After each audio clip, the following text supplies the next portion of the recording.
Okay, so today we're getting back to our Gabbie Hanna retrospective deep dive series. I had to take a few days off because I work still, and I needed one day that was not that did not have any Gabbie Hanna in it. I couldn't do it. like I, I was editing for like 4 days after filming, and then it was like too much of her. So now we are back. We are starting off with a video from Jen Dent that's just quick. It's only 20 seconds, and it's I am puking. I didn't know it was about Gabbie Hanna at first, but Jen pointed out in the comments in one of my videos. So we're gonna watch it today, and then we're going to get to a video from helloleesh from 3 months ago, and it is surrounding Gabbie Hanna's return to the internet, her Christian girl era. Jesus. So let's get started with Jen Dent. Let's keep this offline and just sue me. So this is from Gabbie Hanna, and I'm guessing this is like back in 2021. So somebody says, ha ha ha. Gabbie says, are you guys awake at 4:50 a.m. in the morning? I just had an incredible Girl, go to bed. Okay, wow. She had an incredible realization. I need every screenshot that's out there as any type of proof that I publicly supported Curtis. I have to make sure I'm not missing a single thing. Jesus Christ. And we'll see what happens in court. And then we don't have to bring our followers through this. We don't have to bring our fans. So this is Gabbie still. I don't want to say anything else right now, but if you guys have all of the tweets and screenshots about the situation deleted, still up, whatever, from around that date, I need to fine-tooth comb. Jesus fucking Christ. I only have the ones from the threads that we looked at a couple of days ago. I'll do some more digging, though. This is her forensic analysts. Answer this, and we get to the bottom of her fans that she's victimizing of what's been, hurting you. Just sue me, and then we won't have to bring our fans into this. I'm more interested in bringing my fans into it. I'm puking. Oh, that's Gabbie saying I'm puking, and it's a video. I don't know what the video is. Just sue me, and then we won't have to bring our fans into this. I'm more interested in bringing my There's a video before. It's 24 seconds, and Gabbie Hanna says I'm puking. fans into it because And somebody says I was about to post that those here. are the ones who are affected. She's so fucking disgusting. Like, just like getting your fans to what? Are you trying to hide your proof? Like, or hide the fact that you support? Like, what the fuck? Like, who? What a weird woman. Okay. So like I said, we're back to helloleesh. This is a video from 3 months ago called New Drama Exposed. Gabbie Hanna and helloleesh return. She forgives me. 2020 rerun. Shocking. Trisha Paytas, Ethan Klein, Jeanette, Willie Carson, Megan Ranks, Patton, old lady Blair, doesn't even interview voice, my heart, spill session, To say our name is like saying Candyman in the mirror, right? Alicia Page. We're gonna appear. Alicia Page. So why are you doing it if you don't want us to talk about it? It's like you don't know what drama channels do, girl. Alicia Page. Gabbie Hanna is bringing 2021 back, which means she's bringing me back. Good, I'm glad.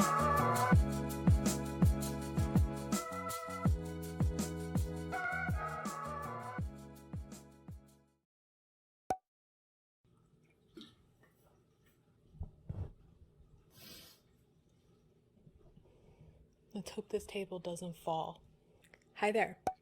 I don't know if you heard, but Gabbie Hanna has brought 2021 back, which means that she's brought me back. Yes, I have crawled out of retirement to weigh in on the Gabbie Hanna cinematic universe. Hi, so I wasn't expecting to make an insert this early on. Oh, excuse me, I should be over here. But I just wanted to state the obvious that this footage is very old, or it's like 2.5 weeks old by this point. But I won't get into all the life and technology and all that got in the way.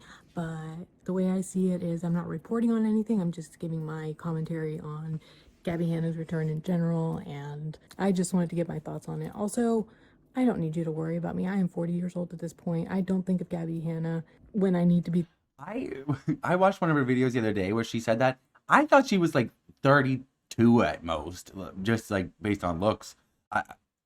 I was shocked. Thinking about other things. So I seriously don't need any comments about like, you're worried about me. Like, I love you and I love you for caring about me, but I'm good. This is just for fun and it's just in honor of what my channel used to be. And I appreciate you for being here. Thanks. Bye. Hi, really quick. If you know me, then you should expect me just to be rambling and for this not to follow a very strict structure. But I'm going to go ahead and put up some loose chapters here so that you can jump ahead if you feel you need to, if you want to get up past my ramblings in the beginning. I'll try to remember to include the chapters in the actual video as well, but here, that way you don't have to say that I didn't set you up for success in watching my video.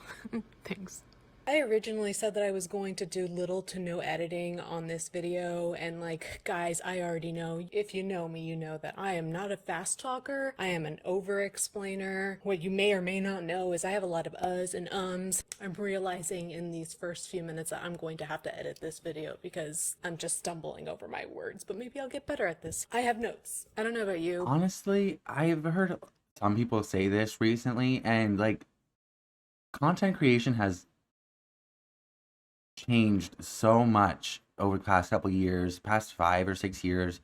People are craving authenticity and low edits and just raw, real authenticity. Like I said, it's the creator landscape has changed over the past couple years vastly, and people are getting tired of the video essays and the super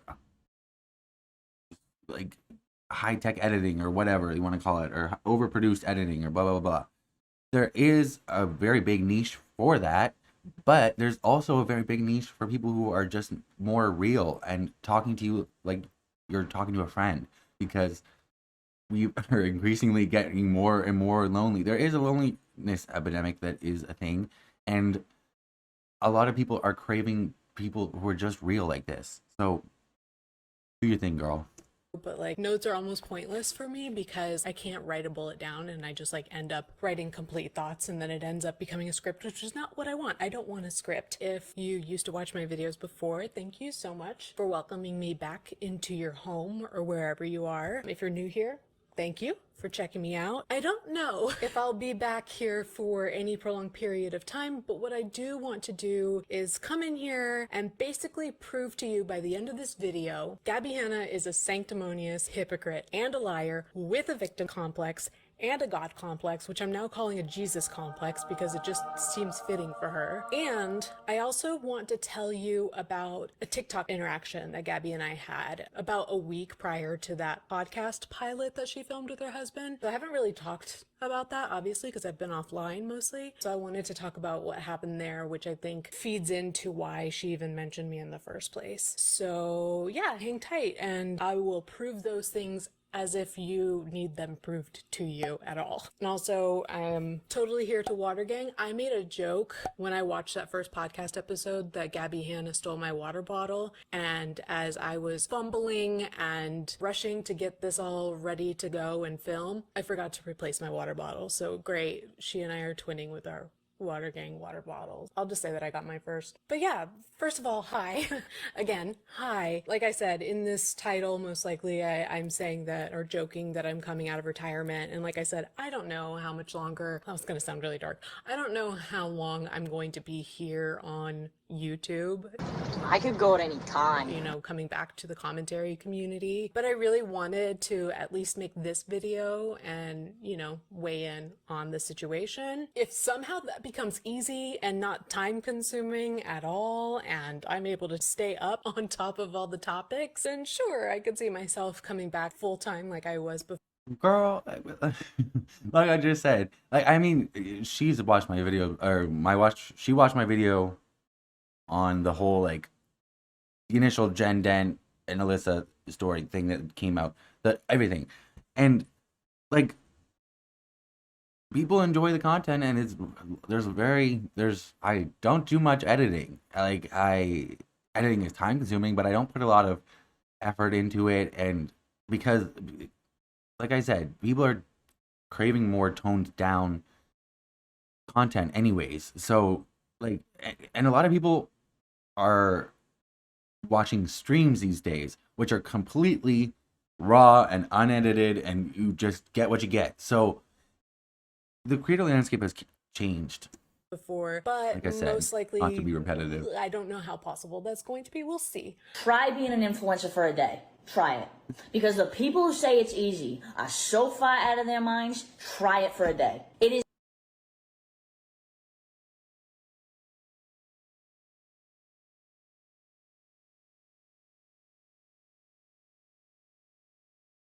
Such a crazy thing to say. I'm sorry. It's just so fucking crazy. Like, not what I do is time consuming, sure, but it's not. I'm not working real hard. Like, I'm putting in effort, which is different than work. Like, I don't not know. for everybody. In fact, it's for a very small handful of people who can actually do this job. For this video, like I said, I wasn't hoping to do a lot of editing. So as far Also, as like who was that? this Who was video- that Not for woman? everybody. In I don't know her. I haven't seen her in about 3 or 4 years, at least. fact, it's for a very small handful of people who can actually do this job. For this video, like I said, I wasn't hoping to do a lot of editing. So as far as like assets and things like that and like fun effects, you're probably not going to get a lot of those in this one. So hopefully you're okay with me just rambling for the most part. I've got pages of notes. You know I can ramble. And if you hear some toys, I don't know if my mic is picking that up because it's a brand new mic, but we've got a newer addition to our family since the last time you and I spoke. Oliver unfortunately passed. Yesterday would have been his 20th birthday. He made it almost 19. But now we have Max, and I don't know if she's going to come over here. Max, she's really adorable. She is so smart. I've taught her tricks. She is chatty. She's got a little bit of an attitude. She's a bit mischievous, a bit precocious, and I think she's absolutely perfect. I don't know if you'll hear it, but she might be playing with, of course, like she's never played with these toys before, and now she's going to play with them while I'm recording. So anyway, back on topic. I might be open to returning to Patreon. My Patreon is pretty much dead now. It's kind of existing there in case anybody still wants to watch the content that's on there or talk in the Discord, but for the most part, there's not really anything going on there. So if it makes sense, perhaps we can return to Patreon for like weekly discussions about what's going on and all that. So maybe we'll talk about that later. So if you were around when I first started my YouTube channel or heard me talk about why I started it, basically I've watched YouTube for several years now. I think my first foray into watching YouTube videos like regularly, like vlogs, was like 2007, 2008. So it was like Shaytards and actually that was plenty of problematic creators. Hi Atticus, you want to come up? Come on. Atticus is All right, I just had a... Don't speak to me, the old magic witch. I was there when it was written. Like, don't. still here with us. He's such a handsome boy. So happy that he's made an appearance. Hi, Papa. Hi. He's everybody's favorite boy. So I've watched a lot of YouTube for a very long time. Back when, like I said, there were OGs. Candy Johnson, that's one that I remember. Michelle Phan, Trisha Paytas, of course, Barats and Beretta. And then around 2018, 2019 is when there was like a new wave of YouTubers. Okay, I miss dressing to the nines for videos. I love clothing. I love fashion. That's not a secret to anyone. And so I've missed this, getting dressed up for videos, and which reminds me of that time. Do you remember when Gabbie Hanna made a comment? I don't remember what the video was, but she made a remark about Jessi's first video, you know, like the Gabbie Hanna needs to be stopped or something like that. And she made a comment like, oh, can you imagine getting ready for a video like that and like putting in a hair clip?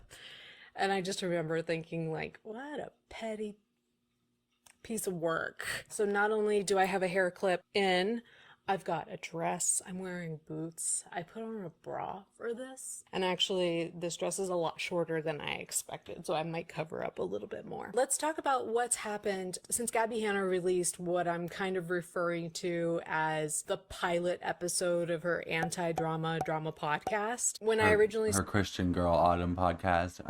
saw it, I remember thinking, like, I hope nobody responds to this. Like, don't give her any attention. This is what she wants. Like, don't do it. Please, nobody respond. I'm not going to respond. I hope Trisha and Jessi don't respond, especially not them. Just let this fizzle out before it even starts. And thankfully, Trisha and Jessi haven't said anything about it. And that's like such a win. I want to clap, but like, I don't want to bump into my mic. Such a win. But I'm also finding too that a lot of the same creators that were around at that time have a lot of really insightful and fun and interesting things to say about the topic. I wrote here that basically Gabbie Hanna is, and kind of referring to my fascination with Gabbie Hanna, or whatever you want to call it, obsession. I really wouldn't call it that these days, because most days I don't think about her, but you know, as I'm known on YouTube, or was known, I refer to her as a case study for how to ruin your social life over and over again. And I do find that fascinating, understanding how does this person operate, why does she do what she does, what could she do differently that would Google narcissistic personality disorder. make worlds of a difference. And how Understandable. over the past 5-6 years we have like hoped for her and hoped for her. And that's the thing about most of us, is that we kind of like her, or at least did like her at the beginning, but have really wanted the most for her. Remember when she got offline, moved out of LA, went back to Pennsylvania, was doing her dance instructor thing, and everybody was happy for her. Even on her new like religious journey, she was looking healthy, looking great, looked very happy. Every single person I saw on the internet was happy for her. Every single quote unquote Gabbie hater was so happy for her, myself included. So I think it just goes to show how and why we get invested in this person's story, is because we want better for her and we feel like it's right there. And the only thing getting in between Gabbie and that right there is herself.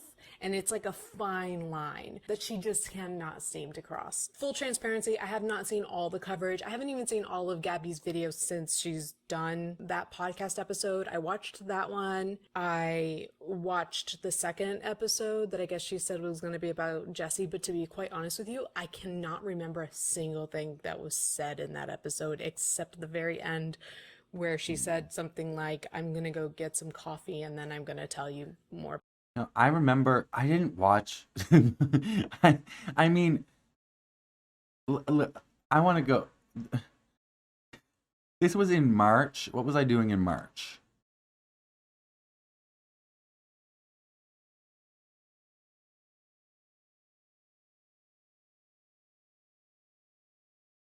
This was April 8th. So this was March 25th. So this was in like a week or two.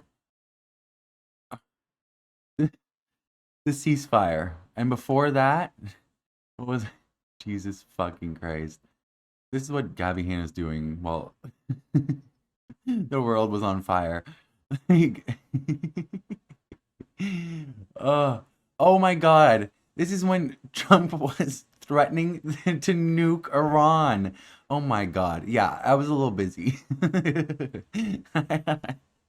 That's what Gabbie Hanna was focused on, releasing her podcast.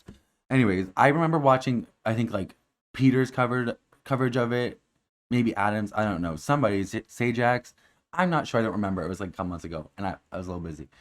But I remember that she teased out that it was all going to be all about fucking Jessi Smiles, and then none of it was. And like, she talked about her fucking, a dream for like 40 minutes or something. Like, she's crazy. Like, I don't listen to people tell me about their dreams in real life, because I don't give a fuck. Bitch, that didn't happen. I don't care. If you're not going to send it, if you're not going to say it in under like a sentence or two, I don't care. About my testimony or something like that. That's all I remember. So I'm sure something could jog my memory, but I probably won't be talking about much of or anything that came from that episode. I have watched 1 or 2 videos on Adam McIntyre's channel about this, a handful of videos of Peter Mon's. I watched Paige Christie's video. I found all of these Paige. I love Peter and Adam too, but I just love Paige too. Really interesting. And I've heard that there were some really great videos by other creators on the topic, like iNabber, Evangelina Skov, Fat Sajak, basically all of the same players that were there then and are here now. And, everybody's got their different style and their different take. And so I think it's worth checking out a variety of these creators to really get like a well-rounded take. I recommend that for every single situation ever. Do not ever, I don't think you should ever get, even me, do not get your opinion solely from me. Please go get other opinions. Please. You need to diversify your opinions, and you need to diversify the people that you're getting your opinions from. You need to be able to, like, you know what I mean? You need to have a diverse pool of people and opinions and backgrounds in order to actually get a real, like, view on a situation. Like, you shouldn't just rely on one person to narrate a situation for you. Obviously, we react to videos together, so you can see it on the screen, and a lot of us commentary channels do react to things on screen, but it doesn't matter. It's still open, like, your opinion can be swayed, and interpretation, and maybe, like, me and Adam and Peter will probably have a completely different interpretation of a video, or come to a different conclusion than each other, but every opinion is valuable. Sajak's opinion is valuable. Evangelina's, Fraser's, everybody. Like, you need to be able to get. I recommend getting multiple different people. Paige Christie has a great voice in the space. A lot of people the do. Situation, but I'm simply not consuming as much YouTube, or I'm consuming YouTube, but I'm really consuming a lot of political content these days, and so I just don't have the hours in a day to watch as much Gabbie coverage as I used to. And hey, that could change at any moment. Who knows what's going to happen in the world? Who knows what may free up my time?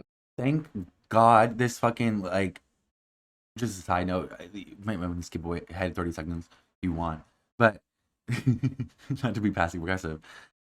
I was like, the Iran ceasefire was reached, and obviously it's been really fucking shaky, and they've broken it like 84 fucking times, but it slowed down a lot more than the constant fucking bombing that was happening before. And then also a lot of the stuff domestically has been slowing down a bit, because like the Trump regime has gotten, they know the midterms are coming up, and they don't want they're trying to erase our consciousness of how bad it was a couple months ago, but it's not going to work. Also, it's not getting much better ever. Like, it still hasn't yet to get better, but things we're not seeing. Well, now we are. Fucking ICE just killed 2 people. Jesus fucking.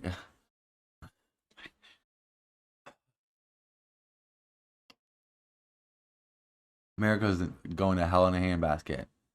What was I saying? Jesus fucking Christ. Anyways, it did slow down for a bit there, and I was able that I've taken this opportunity to diversify my content, which is why I've been able to do this stuff with Gabbie Hanna and Joshua David Evans and blah blah blah blah blah blah, so on and so forth. But 3 months ago, 4 months ago, 5 months ago, it was so bad. It was so bad. All I was consuming was political content. It was, and I was making political content because it's what sprung me into content creation. I wasn't planning on doing this, and when you hear the words alligator Alcatraz, and people are excited over the fact that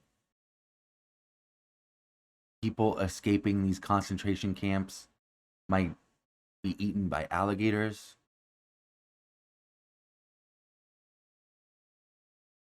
Alligator Auschwitz.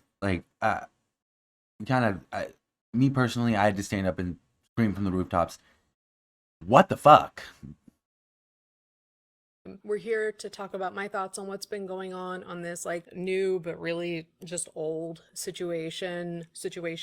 But also, like I said, I wanted to tell you about this interaction that Gabbie and I had on TikTok, which I found to be interesting. And it happened about a week before she filmed that pilot podcast episode with her husband. And it really kind of took me by surprise. So if you don't know, I am really not on TikTok. Not only do I not really create on TikTok, I sometimes get on there and post content for my jewelry shop, Maxim Moses. Check it out, maximmoses.co. I meant to mention them me when I was talking about being dressed out. I'm also blinged out in Max and Moses, which are names of two of our cats, our girl cats. Anyway, I would say as a rule of thumb, I try to be pretty nice to people. I can be a people pleaser, but I will say, don't piss me off and then open a line of communication with me. I have a hard time not returning to the conversation and giving more a piece of my mind over and over again. And that's what Gabbie did. So it started, like I said, I'm not on the app really, but somebody did send me a video of hers and was basically frustrated with how she was handling the situation. So Gabbie, I'm not on TikTok either. I kind of left in protest. I'm just joking. I just realized it wasn't fucking healthy for my mental health. Well, not my mental health, but yeah. I have ADHD, and it fries my attention span. And when I got diagnosed in like, I don't remember when I got diagnosed, but it doesn't matter. The exact words that my psychiatrist used, the exact verbiage used was, "You have a severe attention deficit." So over time, I kind of realized that TikTok was not good for me because like it would just change your like reward center, blah blah blah. And I've seen a bunch of studies that like are backing this up now. So I guess go look at them.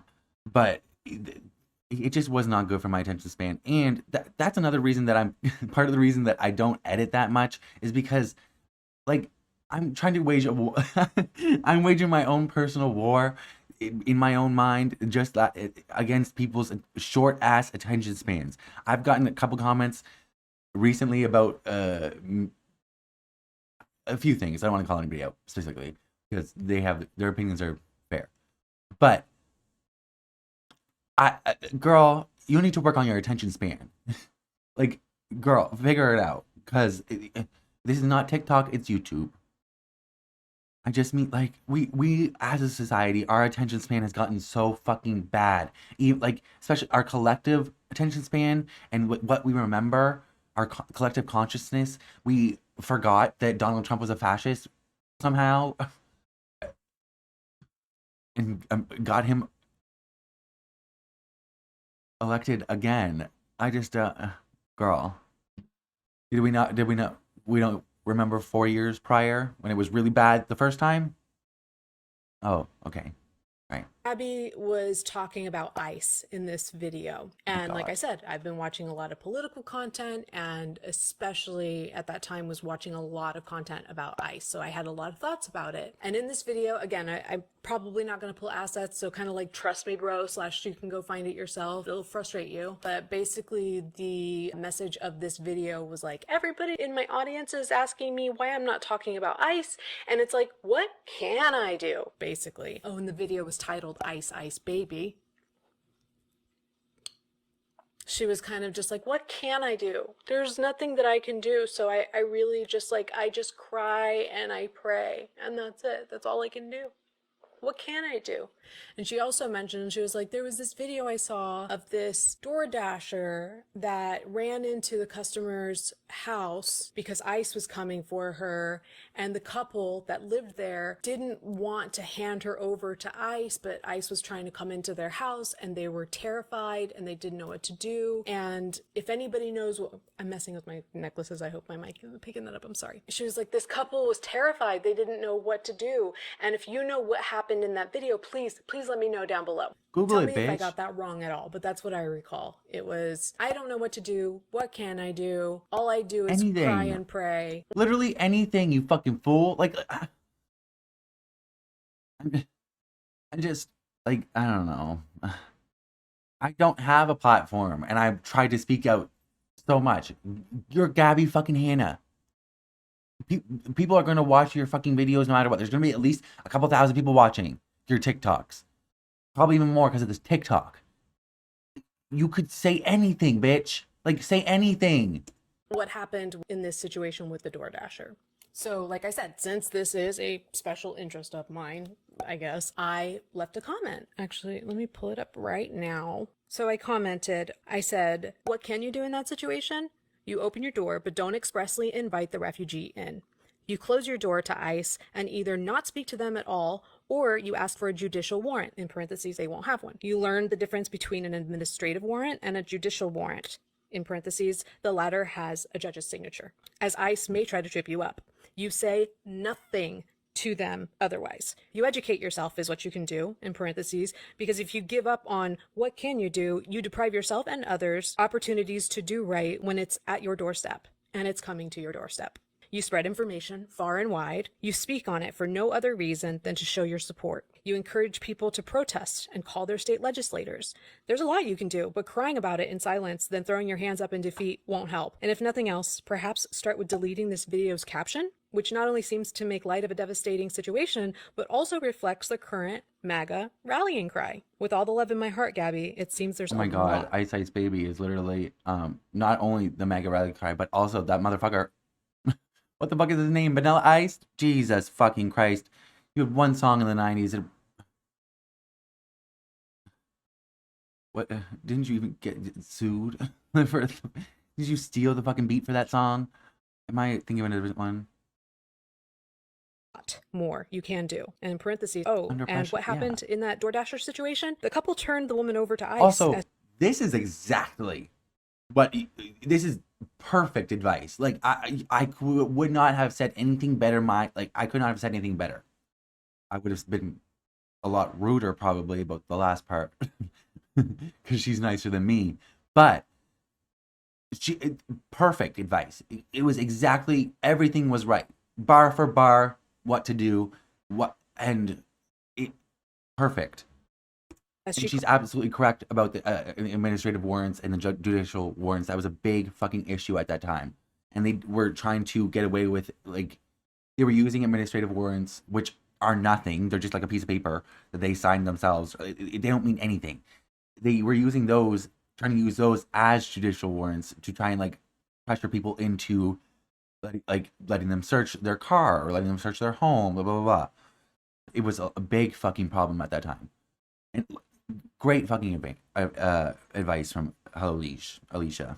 Cried in Spanish, my girls are all alone, because they had good intentions but lacked information on what to do, which I thought was a really helpful comment to leave. I felt like it was pretty neutral in tone. I did kind of call her out on the video caption, Ice Ice Baby, you know, like that was in poor taste. I think that she's just really out of touch. And I'll talk more about this, but if you don't care enough about a cause to actually do something about it, say something about it, then be honest and just be like, guys, that's not my cause, or just don't say anything at all. And I'm going to get into that a little bit later. Not making a video was always an option.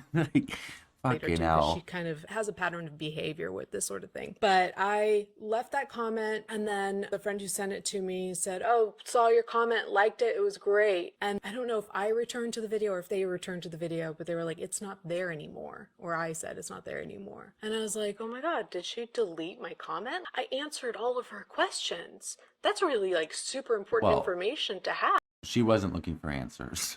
That would be so helpful to her audience to have. And I think I didn't get a screenshot of it, but I left another comment saying like, really, you deleted my comment? And then a few days later, I opened my TikTok app for whatever reason. Like I said, I'm very rarely there. I saw I had a DM and it was from Miss Gabrielle Kroner. And it says, ugh, this is going to piss me off reading this again. First of all, wait, before I read it, I want to say again, I said this back in like 2020, I think it was. Yeah. There is not a moral value placed on blocking people on your phone. A few months later, my phone number was blocked. I think that we as a society need to stop thinking of blocking as such a vicious act. And to me, in this video, Gabby seems to use so-and-so blocked me as sort of support that people are victimizing her. No, I don't. I completely agree with what she's saying. I think that like blocking, sometimes it's either for somebody's mental health, which is what the situation was, or someone's just being lame. Like, you know, like at this point it's just like, girl, get over it. Like, you don't need to block me unless like somebody's like harassing you over text message or something like that. But no, I don't fucking feel bad about it. I have multiple fucking people blocked. Some people just are not conducive with your life or your mental health, and like, you don't need to like be like, you don't need to be able to talk to me at all times. Like, that's a very new phenomenon. Like, I don't want you, I just don't want you in my life. Don't want you in my pocket, like, it's just, sometimes you just need to hit that block button, bitch. I'm doing this publicly because you have me blocked. Jessi, your number has never been blocked on my phone. My phone is open. You're not blocked. I know there's a million negative things that you could say about me, and I will never, ever, ever bash you. And then he blocked my number. To Alex, free to text me. I don't block anybody's number. That people have so done her wrong by blocking her. In my opinion, we should be using the block feature more, and it shouldn't necessarily be seen as a big personal attack. And that's the only thing that I can imagine is the reason that any of these people are blocking Gabbie, is because they get to a point where they need to protect themselves, not necessarily because they need to like stick it to Gabbie and really show Gabbie. And I think that that's either how Gabbie's taking it or how Gabbie is portraying it. But I think we have the right to use it more, because we're in a different day and age where we are perhaps too accessible. I believe very firmly that the block function... She's better with her words than I am. We are like that. I don't want you having access to me. That's exactly the point. I don't like, you don't need to have that much access to me. Too much. I don't want you like, I don't know you like that, should be used for certain reasons. It's a way to place boundaries around yourself, because now that we all have these in our pockets, that means everybody has access to us at all times. And it really shouldn't be that way. Not everybody should have access to you. So I don't think that there is any sort of, like I said, like morality tied to blocking or not blocking people. But I think that Gabbie is so used to being blocked that she has come to view it as this.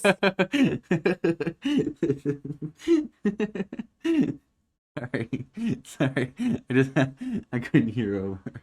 Oh, that was good. Used to being blocked, that she has come to view it as this immoral, bad, hateful thing. It's one of those things where, like, she talks about it, and I'm going to be saying this a lot. Gabbie, you are too smart to be sounding this dumb. She said all of this. I'm not blocking you, to like Jessi, to everybody. Back in these Since when? Name one time, Alicia. Days at work. I want you to cite your sources. I'm just joking. I'm not actually trying to be combative, but I'm just like, are you sure? Revisiting, and that's what she started with in this DM that I did not ask for. She said, I'm not going to block you because you're free to view my content just like everyone else, but I will continue to delete everything you say, not because I disagree, but because I genuinely just don't like you. I don't want to see your name when I read my comments. You trigger me, and I'm asking you to respect my boundaries if you want to view my content from your main account. You've done a lot to hurt me, and I accept your apology from whenever that was, but I don't wish to have any discourse or communication with you outside of this. Well, no problem, Gabbie, because I'll have that discourse right here and right now with the public. I love that she's just like, from whenever that was, because I genuinely think that Gabbie doesn't remember me, and I could be wrong, but I think maybe she recognizes my username, even though she called me Alicia Page on her podcast. I think she recognizes the name helloleesh. I think she recognizes my profile picture, and I think she knows that I'm the person who made a lot of videos about her, but I don't know if she remembers like all the things that she and I were involved in together. If she does remember what her stans did to me, then she's got a lot to apologize for. And she does have a lot to apologize for. That was the part that pissed me off. And I have this in my notes later, but Gabbie, I don't accept your forgiveness. I didn't apologize to you. I'm not apologizing to you. I'm not going to apologize to you.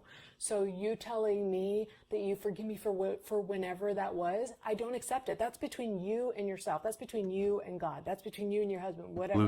That's not for you to DM to me. That's for you to keep to yourself. That's for your testimony. Because I don't want to hear it and I don't accept it. In my notes, I said we'll put a pin in that apology thing, but that might have been all I have to say about that. That's all I have to say about that. This is a super quick reminder to like this video and subscribe to my channel if that's something you want to do. If that's not something you want to do, just don't. I'll shut up. Everywhere I was going, I was running.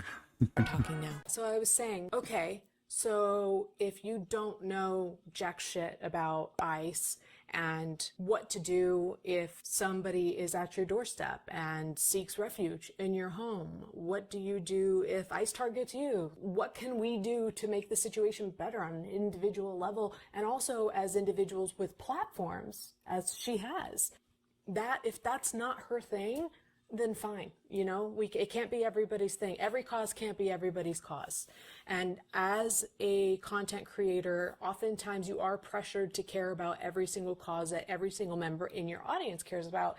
And I learned that from my time on YouTube, that there's a lot of pressure in that. And sometimes you just have to say, this is not my cause. I think the ICE crackdown is really important and should be everybody's cause right now. But again, like if it's not your cause and you're not genuinely in good faith asking for more information about it so that you can also affect change in this cause, like I said, you can say, sorry guys, this is not my cause, or you can just say nothing at all. And the same thing applies to her comment about AI.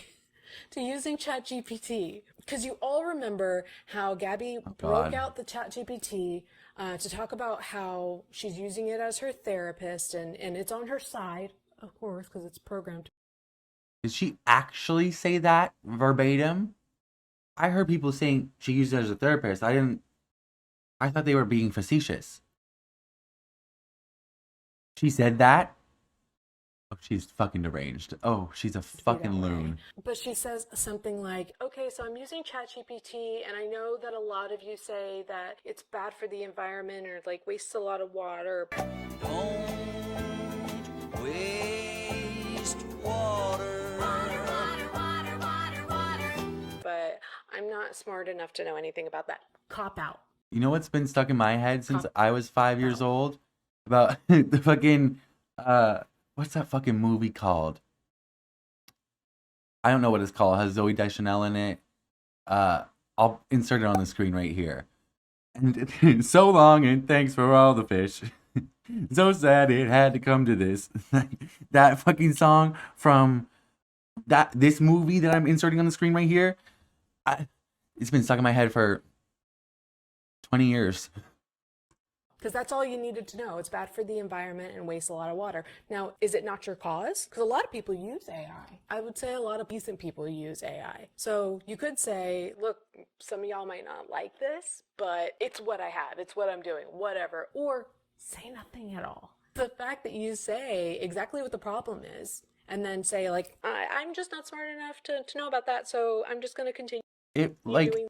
At this time, there was a lot of speculation going around that she was talking about like every hot topic and just being as like not controversial. Like she wouldn't say many controversial things on it, but she was talking about like every single hot topic being a fucking dumbass. She was trying to boost engagement. That's what my theory is, and a lot of people speculated at the time because she was just being a fucking idiot. Like she was posting so many fucking TikToks talking about every fucking like trending hashtag at the time, whatever fucking hot topic there was, she was talking about it, and a lot of people were talking about ICE. So, and AI is a very big topic right now and has been. So, like, she's just, I don't know if she could think this stuff. Who the fuck knows? She's fucking crazy. She's a fucking lunatic. Either way, she's putting it out there in the world, so we can comment on it. The thing that is problematic and hurting the environment, and I know this much, but I'm too dumb to know what even that means. Again, you are too smart to be sounding this dumb. It's such a cop-out. And then, like, talk about cop-out. I mean, her Yes Man version 2.0 on her right-hand side. Oh my God. Of course, that's appropriate. There are parts of this husband figure that And seem Yes nice, Man. that you want to like about him, but just the fact that he's sitting there co-signing this bullshit makes it hard to support, just because we saw this, right? We saw this with Peyton. And so it's just happening all over again, just in a brand new Christian font. It's like a fucking, she's psychotic. He's just Ken. Like, he's just Ken. You know those Barbie posters? She's everything. He's just Ken. He's a fucking maniac. He's just Ken. Like, nothing else. He is like beige walls. Girl. Just like I say about a lot of the things. Dumb as a fucking sheep. Does not have a fucking thought between those eyes that did not come from somebody else's mouth.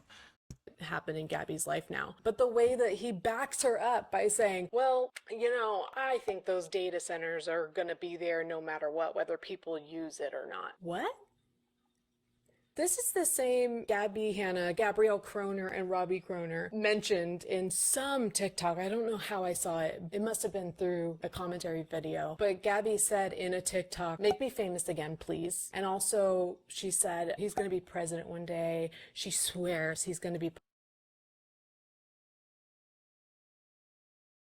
She said that?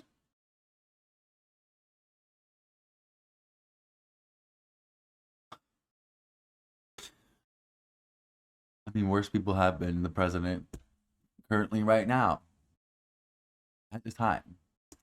President, and she's obsessed with the concept of being the first lady. So this man is going to be president one day, but he doesn't understand. He's as dumb as a hot box of rocks, bitch. What the fuck are you fucking talking about?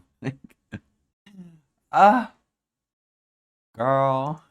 Basic concept of economics. Supply and demand. The thing that any high schooler can explain to you. But She said, par for, on screen it says, par for the course in 2026, I guess. Covert mega, if you ask me. That's what it smells like.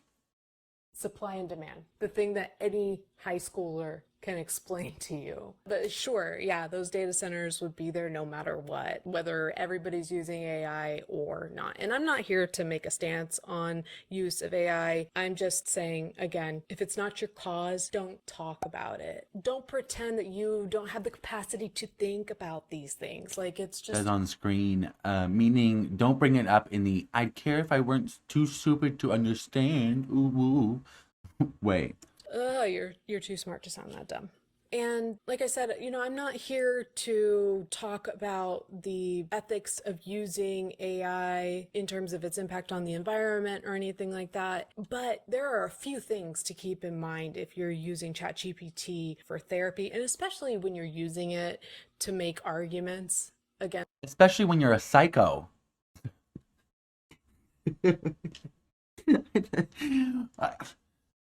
Let's be honest here. This bitch is a fucking maniac. Like, there's no need for you to be using AI. That shit is sycophantic as fuck. AI psychosis? Ever heard of it? Gabrielle? Corona Christ? Ever heard of religious psychosis? You ever heard of psychosis? Have you ever been to therapy? Jesus. Against other people. We all know that ChatGPT and all of these large language models are programmed to be affirmative. That means that they... He says, like any product, it's designed this way to keep you coming back. Please don't act this stupid, Gabby. Giving a lot of credit, Alicia. Credit that I would not afford her. But I do understand what you mean. She is behaving stupid. I just attributing any intelligence to her would taste like fucking vinegar coming out of my mouth. So I'm just not going to do it.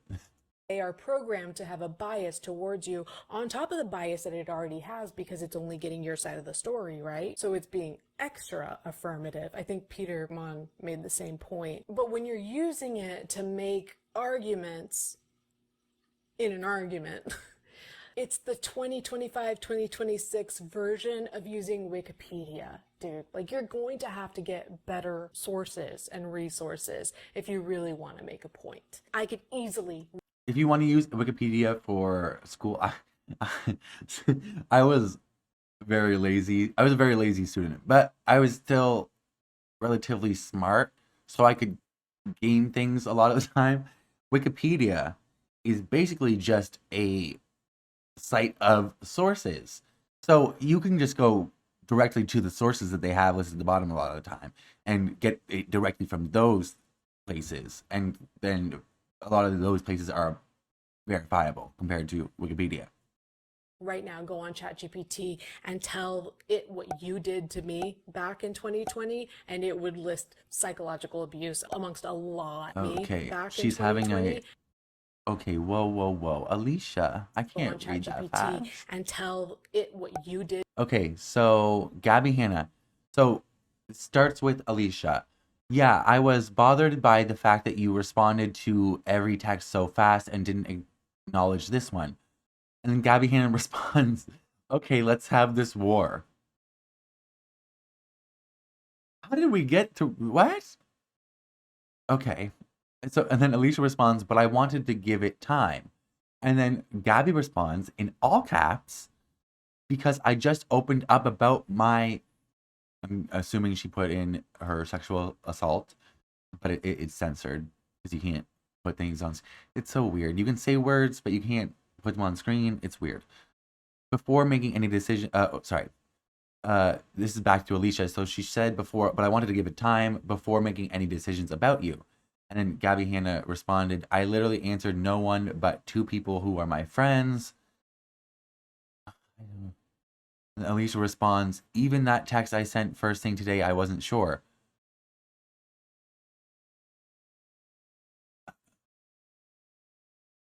Okay, and then Alicia says, okay, we're done. And then Gabbie responds, if I don't want to text you, I don't have to. And then bye in all caps. Jesus Christ, she's crazy. And then Alicia responds, you're right, you do not, in all caps. Bye. Oh, and I hope he also showed you the part where he said it sounds like you and Peyton bullied me on the phone. Talk about dealing with other people's private personal conversations. I meant everything I said. And then it says you can no longer send direct messages to this person. So she like blocked her. Fucking Gabbie Hanna. Oh, she blocked you. Is that what that means? Or maybe she unfollowed her and only people she follows can message her. Who knows? Well, how dare you, Gabbie? Did to me back in 2020, and it. Oh my God. And so it's a picture of Gabbie, or a video on Gabbie on the screen freaking out. And it says, literally had to pull this while on mute because I can't handle hearing it. It's embarrassing, but that's called PTSD. Oh, jeez. But that's called PTSD, friend. Did you force it? Oh, forget. Sorry, Jesus. It would list psychological abuse amongst a lot of other things. Oh, what's that? During her live stream and the ensuing hate mob, I was in lockdown isolation with my sobriety hanging by a thread. Oh, that must have been I couldn't imagine lockdown in recovery. Oh. I call it remission in my head. That's why I stumbled up, because like personally, this is just how I categorize it in my head. When somebody is, I call recovering addicts like the first couple years of getting sober, and then once you have been sober for a long time and you've been working your program or whatever you have done to get sober, I kind of call it in remission, because it's like cancer almost, because we have to associate addiction more with disease than we have personal failing, which is what it's often been associated with.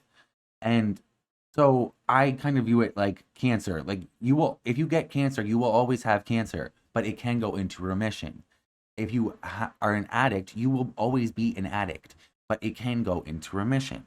You can recover. You can get sober, so that's why I stumbled up with my words there for a second, but that's just how I personally classify it. That's not actually anything. It's just like, we need to shift how we talk about addiction.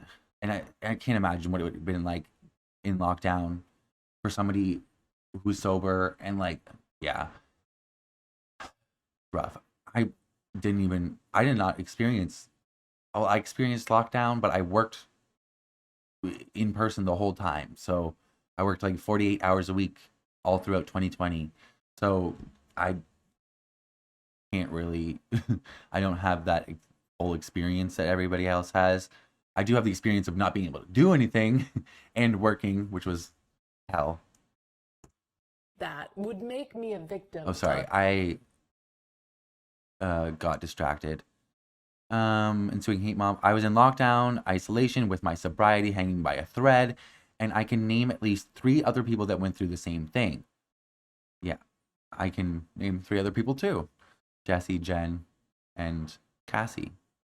Of yours, which I am. That's not a surprise to anyone but you. And I would say, and your husband too, but if your husband knew what happened, he would see it too. He just wouldn't tell you, I don't think. And while I'm reliving this stuff, like, you don't have to worry about me, trust me, but like, as I'm reliving this stuff, I think it's worth saying, like, very clearly, Gabbie Hanna, you're the actual bully. You're the actual villain and the actual mean girl. Like, as much as you go blah, blah, blah, about everybody else being abusers and da-da-da, you are exactly what you accuse other people of being, and it's so crazy making that you don't see that. Like, it's so bad to the point that I have ex-friends and I don't know if they're current or ex-fans, but fans of yours, like stans of yours, can attest to the same. And then there's the aspect of using it for therapy. Shout out to Prince, one of the victims of Gabbie Hanna, who I want to point out, if you interact with him, you be nice. He's very young. At this point in time, I think he's like 17. So a lot of this stuff was going on. He was like 12. So please be nice if you see his comments. But he was in a lot of these Gabbie Hanna videos of these in this series that I've been doing, and he's been filling in a lot of gaps with misinformation, and he can attest as well. Like, you can go look at his comments. They're very informative and really helpful and like just like insightful, because he was in the Death Star, literally, and you can just like you get to see a perspective behind the scenes, and even he will attest that what Gabbie was doing was extremely abusive. Like, she's a villain. You can go look at his comments. He left quite a few of them, which I appreciated, because, like I said, it filled in a lot of gaps. Therapy, which for some people I can be understanding of. Some people that are going through financial hardship, who really need some sort of resource and really educate themselves on the dangers of using AI for therapy. Again, not just because of the affirmative aspect, which you can turn off / diminish somewhat by like giving it certain prompts. So if anybody out there is like, hey, I'm just going to use AI for therapy, I have no other choice, that's something to consider, turning off that feature. But also, don't quote me on this, I don't have a source, but I did hear that at least once there was an instance where somebody was driven to self-exit because of the... A lot more times than once. Unfortunately. A lot more times than once. And not only self-exit, I think someone was driven to... I don't want to speak my ass, actually. But it's happened a lot more than once. Somebody was given directions on how to tie a noose.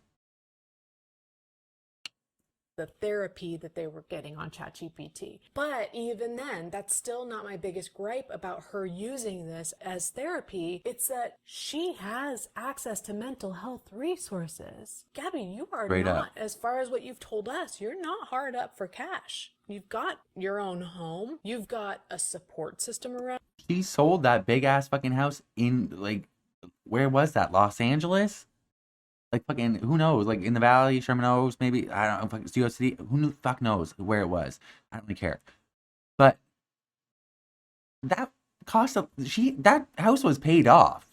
She has complete equity in that. Like, she had complete equity in that. So, like, she has money. The girl's well off. Very well off. Around you. You've got resources through the church. Sorry. It says, if you'd stop fighting with your pastors, I mean. She did get kicked out. Oh my god, it's so fucking funny. Which I'm sure include counseling of sorts. So why are you relying on ChatGPT for therapy when you can get a therapist? And you so clearly need one. I don't buy it. Any of the arguments you're making for why ChatGPT is a valid source of counseling and therapy, I would accept from somebody who has zero other resources. I don't accept it from you. And I don't think anybody else should. You are too smart to be sounding this dumb. But anyway, this podcast episode, I keep putting it in my notes and in quotes, the megaphone. I heard her calling on the megaphone. She wants to see me all alone. But I do think that TikTok interaction is the reason that she listed my name off. But it was just so weird that like Jessi is Jessi Smiles, but helloleesh is Alicia Page. Like, what was that about? It is weird. Like my full legal government name. Why I was the only person, I don't know. But again, I don't know that she really knows anything about me. Maybe she just saw that name on TikTok and like forgot that my username across everything is helloleesh. I don't know that she remembers a single thing that happened between the two of us. Like sending me a hate mob, rushing home from the gym to get online thinking that I be a hate mob, rushing home from the gym to During lockdown? Maybe she slipped up, I guess.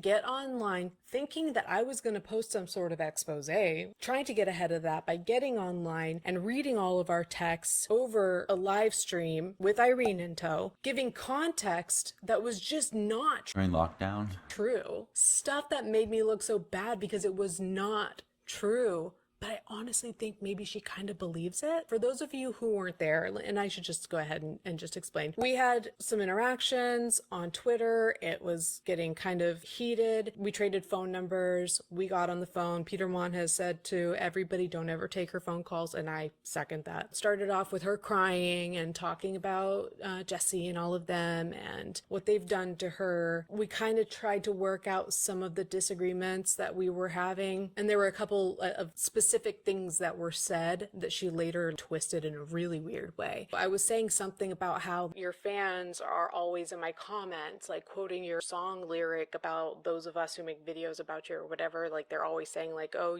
ain't it funny that you need her name for lots of money or something. Like I don't know the lyrics of the song. Go look at Gabbie Hanna's podcast. Go look at her episode, the episodes that she has up. The ones that have views are the ones where she's talking about people.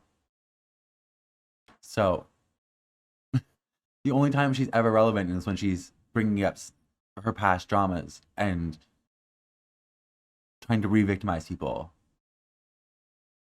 I never have. I said something like that. I was like, yeah, the way that we all only use your name to make money. And she stopped me and she was like, whoa, whoa, whoa. No, I never said only. I never said the word only, which now that I'm thinking about it, when I've dealt with narcissistic types, they really hung up on verbatim semantics. But anyway, she said, I never said only. Show me where they said only. And I was like, if that's not what the lyric is, then that's not what they said. I was just kind of paraphrasing it. And she kept pushing, like, show it to me, show it to me. And I remember exactly where I was. I was on my couch in my living room in DC. And I said, I'm not going to do that, Gabbie, because apparently it's important to you that I quote you verbatim, and that's not what it said verbatim. So it doesn't exist. So I'm not going to go looking for something that I'm telling you does not exist. I was paraphrasing. Also, I think I lost my train of thought here. She later told Irene something like, I told her to show me where my fans were saying that. And she was like, sorry, Gabbie, I'm not going to do that. Oh yeah, and I'm sorry if you've heard this story before, but there was also a point where she tells Irene that I said something like, it was in that song you wrote about me. Like I'm that big of a fan that I think that this song that I don't know, was written about me. Alicia Page. The song is about me. And there was another point in which like she and I were going back and forth, and then she was calling Peyton into the conversation, and she was like, babe, come here. And I was like, Gabbie, please don't bring a third person into this. I like Peyton from what I can tell. Like, I don't want to get into it with him too. She was like, I said this and now she's saying all of this. And I'm like, Gabbie, that's not what I said. That's not what I said. And then he gets on the phone and he's like trying to act big, and he's like, I know what all you channels are trying to do. And the way that she characterized me talking about Peyton, where I was like, please, Gabbie, don't bring Peyton into this. Like, I like him. Please don't. When she recounted that to Irene and to her fans on a live stream on her main channel, She was like, please, no, I love Peyton so much. I don't want him to hate me. Which is what I assume led to the rumor that she created that I wanted her man. And I don't want to rag on a man that didn't ask for this, so I won't. So we had a couple of days where we were talking and it was cool. And I was like, maybe I can put out a video where I basically disavow anybody making fun of your mental health, which I still believe in. But then like I would be hot and cold or whatever online publicly when it came to Gabbie Hanna. And then she went on live again with Peyton and she referred to our conversation. What happened and what happened in her mind are not the same. So she's talking about what happened between Rarely is. She's one of the only people I've ever met that just is not met. The fuck? Now I'm hallucinating. I've been editing her way too much, Gabbie Hanna. She's one of the only people I've ever come across on the internet, or even just in general, that is not living in the same reality as us. Like, I've interacted with narcissists before. I was raised by one. I've never, ever come across somebody like Gabbie Hanna before. She is her own special kind of crazy. It's the same stuff. Like, it's the same narcissistic tactics, but it's just turned up 85 degrees. Like, it is so insane. Anyways. Between me and her on Twitter. And so if you didn't know, sorry, I didn't properly go back in time before. Ugh, I'm regretting telling this story because I feel like you guys don't care or you already know it, but I'm kind of like going in backwards order. To before the phone call, which was before the live stream, with Peyton, which was before the hate mob. It goes Twitter interaction, phone call, and texting, live with Peyton, last text, live stream with hate mob. Let's just pretend it's a TV show and this is done for artistic effect. But basically it goes Twitter interaction, which I'm about to describe, and then we get on the phone, and then we text for a couple of days, and then she gets on live stream with Peyton, and then we have a few more text interactions, and then she runs home from the gym with Irene to get on live stream, sending a hate mob my way, which ended up with me on live stream with my patrons crying, which is what you saw earlier. So that's the sequence of events. Then again, I did reference what she said to me when she said she's forgiven me for quote unquote whenever that was. So if you don't know the story, this is a very, very condensed version of it. But I said something on Twitter along the lines of, don't agree with everything she says, therefore I'm hateful, because she has referred to my videos as hate videos. And then she got on and was like, why are you saying that I'm calling you hateful? I've never called you hateful, da da da da da. And then when she responded to me and we got into it on the phone and I got overwhelmed and I was like, I didn't think you would see that or respond to that. And it's Or care, TBH, it was an innocuous thing to say. It's not that I wouldn't have said it otherwise. It was more like, I'm surprised you care about what some random person with a tiny platform has to say, and in like some sort of like snarky comment that really wasn't all that bad. Like, I'm surprised that you saw that and have something to say. That's what was really kind of like confusing me. And she took that to mean like, oh, I love you. If I had known that you were going to see that, I never would have said that. That wasn't the case. So when she was on this live, after she and I had like been texting a couple of days and it was pretty friendly, and she was talking to Peyton and she was like, this girl, like, we're cool now, but she tweeted something hateful, and then when we talked, even though her original gripe was that she never called me hateful. Well, she's the only person in the world that could probably make you feel like you have mood swings. Like, she was like, I didn't know you were gonna see it, that's why I said what I said. And then Peyton is like behind the camera or something, and he says something to the effect of, that's what they all do, they all got some shit to say and they don't expect you to clap back, or something like that. And they were, Gabby, watch my videos.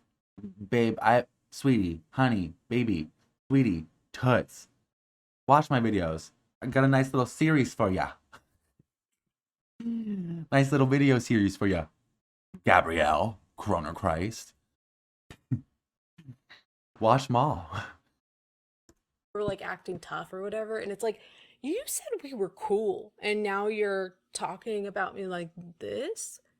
And so I did send her a text and I was like, hey, like, I didn't think that was really all that cool how you talked about me on that live with Peyton. I don't remember all that I said, but I just remember thinking, like, saying that, like, I didn't feel good about what she had said. And she didn't respond, even though she had been responding like rapid fire to every other text for over those like 3-ish days. And so I waited. I was like, that's weird that like now out of nowhere she's like not responding to me. Like she didn't have to respond to me, but I did say to her that I wasn't happy with something that happened and time is going by and she's not addressing it. And I decided I'm going to give it 24 hours. If she doesn't acknowledge it in 24 hours, then I just want to cut, like, I'm feeling icky about the whole situation. I just want to cut off all this contact that's been going on. And so I did. I waited 24 hours and then I was basically like, you don't have to respond to this, but I also don't have to be your friend. And She says on screen, you'd think a superfan would want to maintain the friendship. don't think that I want to be Well, anymore. I mean, a lot of people were at the time. A lot of them were at the time. Jesus fuck. Crap, I'm already at like almost an hour. Jeez. Did say, I do think that I need to get online and talk to my subscribers about kind of broadly what's happened here because I've been so hot and cold about you online over the past few days. I remember her saying like, really, Alicia, you're going to take it to the internet? And By the way, I'm not exaggerating how calm I was versus how aggro she was. I've shown the text here and in my explanation video. And that's when she started responding. Again, rapid fire. She was at the gym. She was sending me voice notes. She was... You know, the text that she showed on screen, it felt like they were having two different conversations. Like, Alicia was trying to, like, get her piece out, and Gabby was just like the phone call. Angry. She was hot. And I would send voice notes in response and she'd be like, I'm not listening to that. It's like, but I listened to yours. And that's when she rushed home from the gym. I guess got Irene over and went on live stream and went to read out all of our text messages. But like I said, she would add context mostly from the phone conversation that was incorrect. And by the way, I think I've kind of already implied this by now, but I'm not pulling clips from that live stream to put in here, so you can go find those yourself. I'm sure the live stream is hours and hours and stuff. I trust you. The least amount of Gabbie Hanna I have to deal with, I'm going to take anybody up on that opportunity. Several videos long. I know about some of the things that she said. I've seen some clips and I've been told about others, but I didn't watch the live stream. She says on screen, ironically, her stream no longer accepting lies and manipulation is filled with lies and manipulation. Surprise, surprise.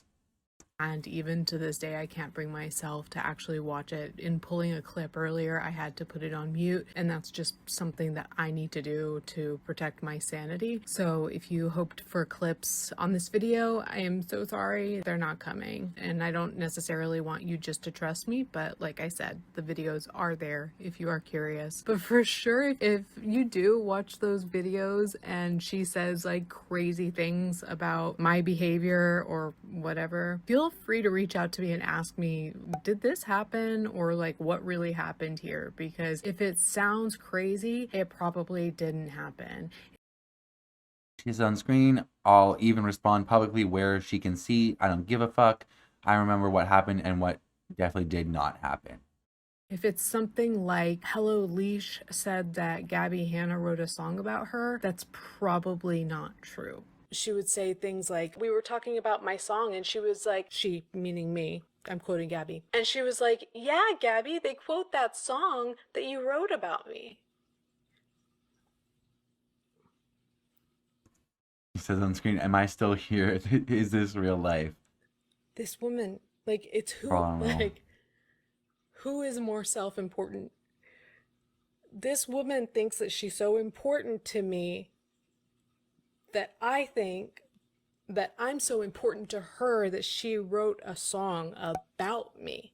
And that was our first one-on-one A song she doesn't even know, mind you. interaction. Where did you get that from? And then I remember too on Twitter, Fucking she hallucinated started a it. rumor that I wanted her man. Hey, Papa. Hey, buddy. Your man ain't even cute, sweetie. Neither of them. Can one nor can two. Gen 1 Ken or Gen 2 Ken. They both suck. No, I know. I need you to get down.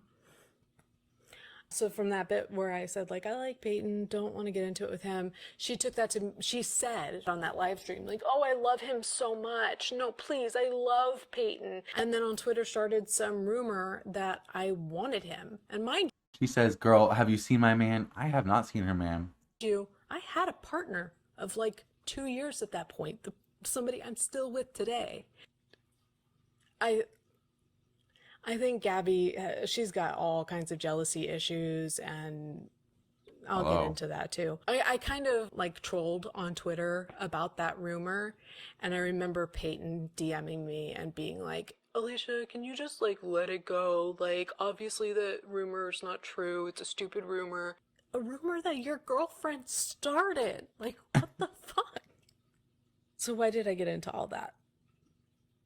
I have a whole video. I'm not saying all this over this like that cracked out looking man, looking like he had no blood in him. Like, I'm not saying he was on coke, but he looked like it.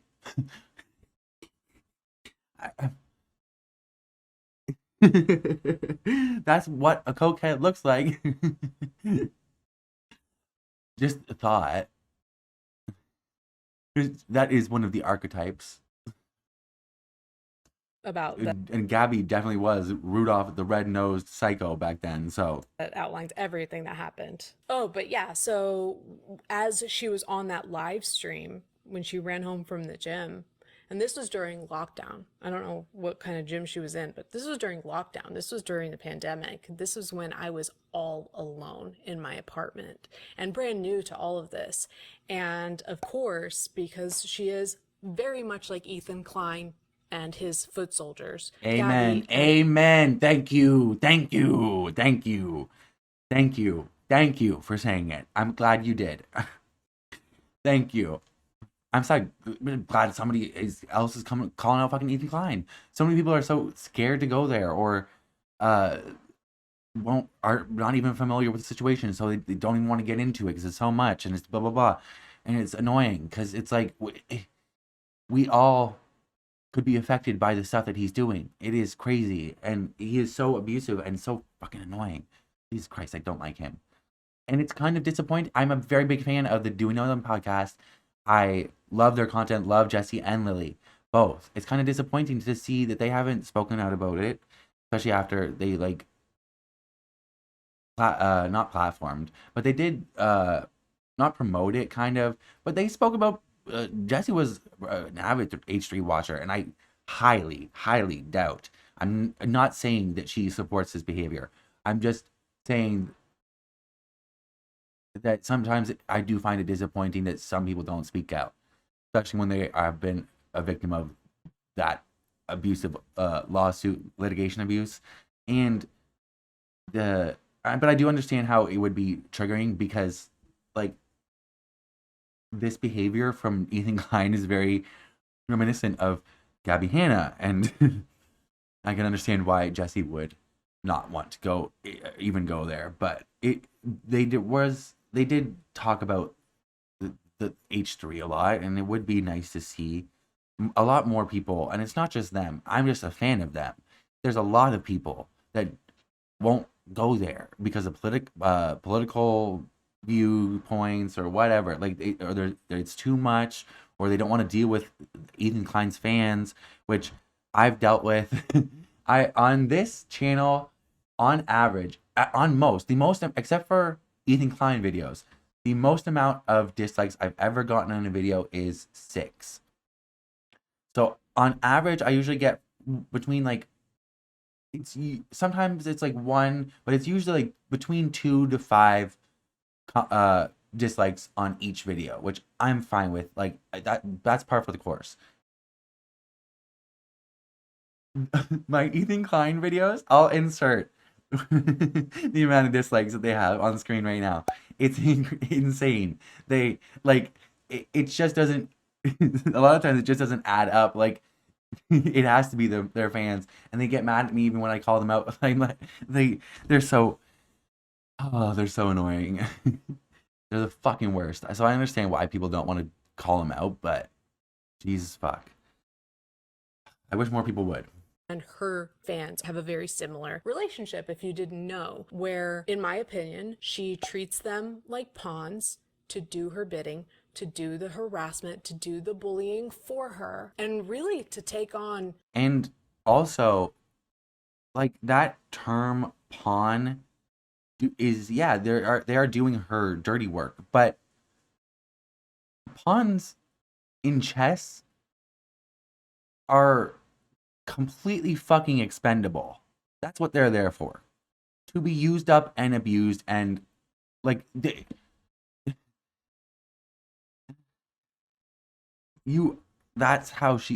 it's a perfect description for how she treats her fans, because she will use them, abuse them, make them feel responsible for her mental health, even though they're teenagers.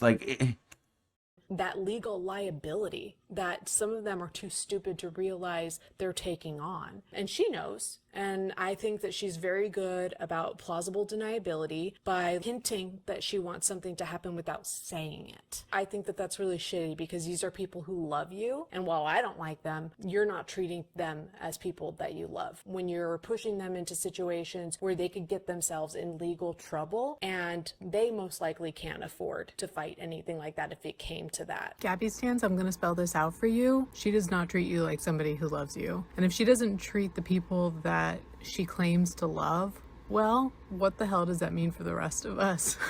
As an example, a couple of her fans got my email address as well as Jen Dent's email address, and one night signed both of us up for like over 50 different email lists.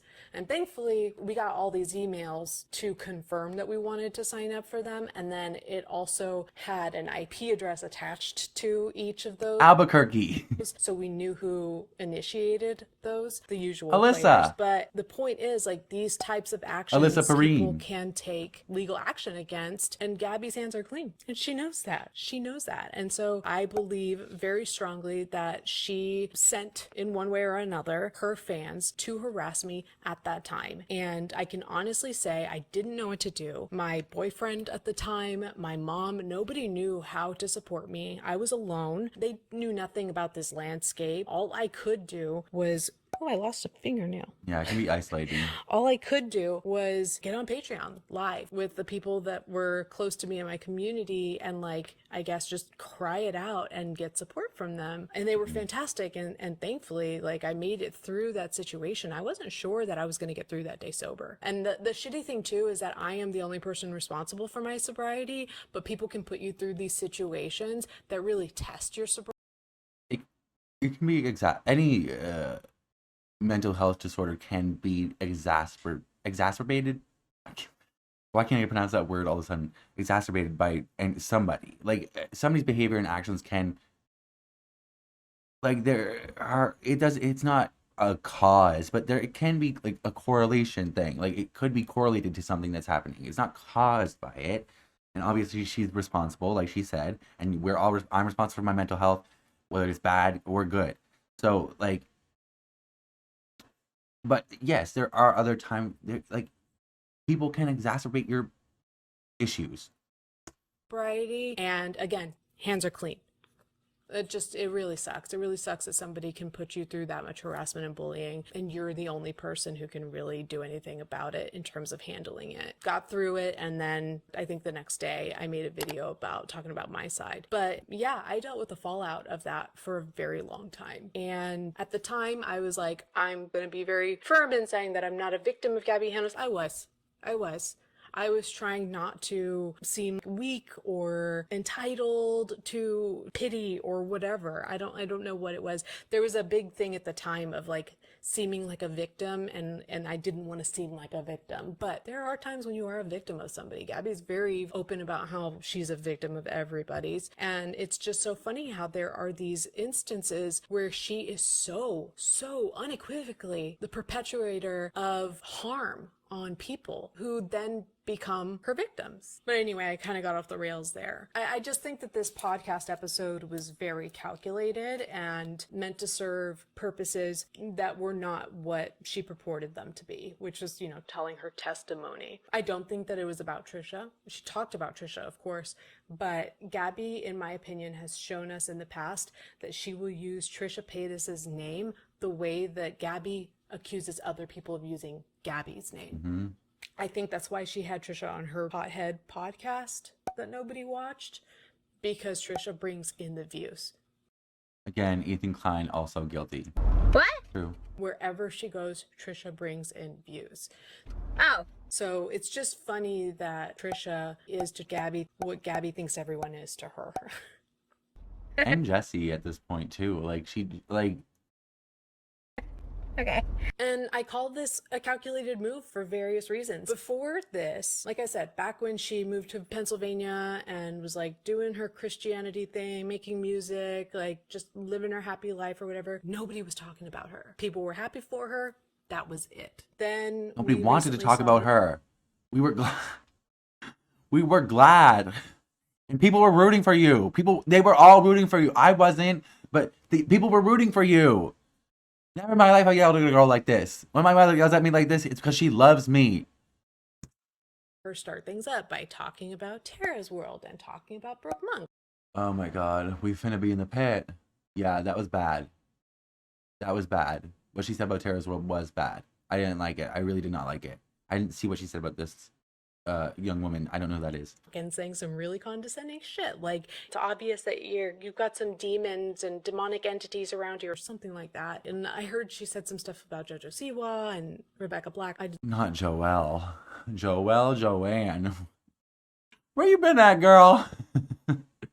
Oh my God. Did the bad karma catch up to you, girl? Oh, wait, no. She's moved on. She's in her new era. She's a housewife. She's a trad wife, isn't she? I've got 30 Davis eyes. She's got 30 Davis eyes. Where are you, Joelle? Oh my God. How's the closet feeling? Didn't look into those. But the point is that I don't think that those comments garnered the attention that she was hoping for either. So I think that's why she had to swing for the fences. And that's why she had to come onto YouTube with a brand new podcast using Trisha's name to garner views. It was recommended one of Sajak's older videos the other day. And it was, why is Gabbie Hanna's new podcast just 3 of her old podcasts in a trench coat? And that's exactly true. It's so correct.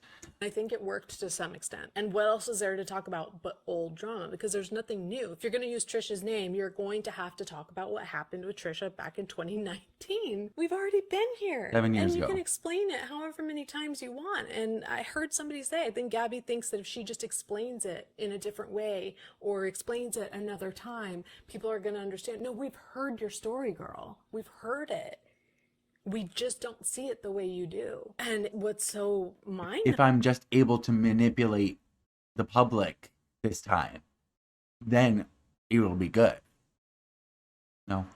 Is that Gabbie thinks that her way of seeing things, her perception of reality is correct. It is the one correct way. And everybody else is seeing something different. And she doesn't even kind of take a moment to consider that somebody else's perspective, I don't want to say is correct, but might teach her something. Just give her something to think about, to consider. It's kind of twofold, this whole situation. There is this aspect of it where Gabbie is trying to clear her name, trying to explain herself, trying to do all this stuff, and I guess reverse whatever damage was done to herself with all of this old drama. But at the same time, I truly believe she's using this old drama for clicks, views, to promote her podcast. And I think that's the huge hypocrisy that's happening here. Is Absolutely she is. Because who the fuck cares either way?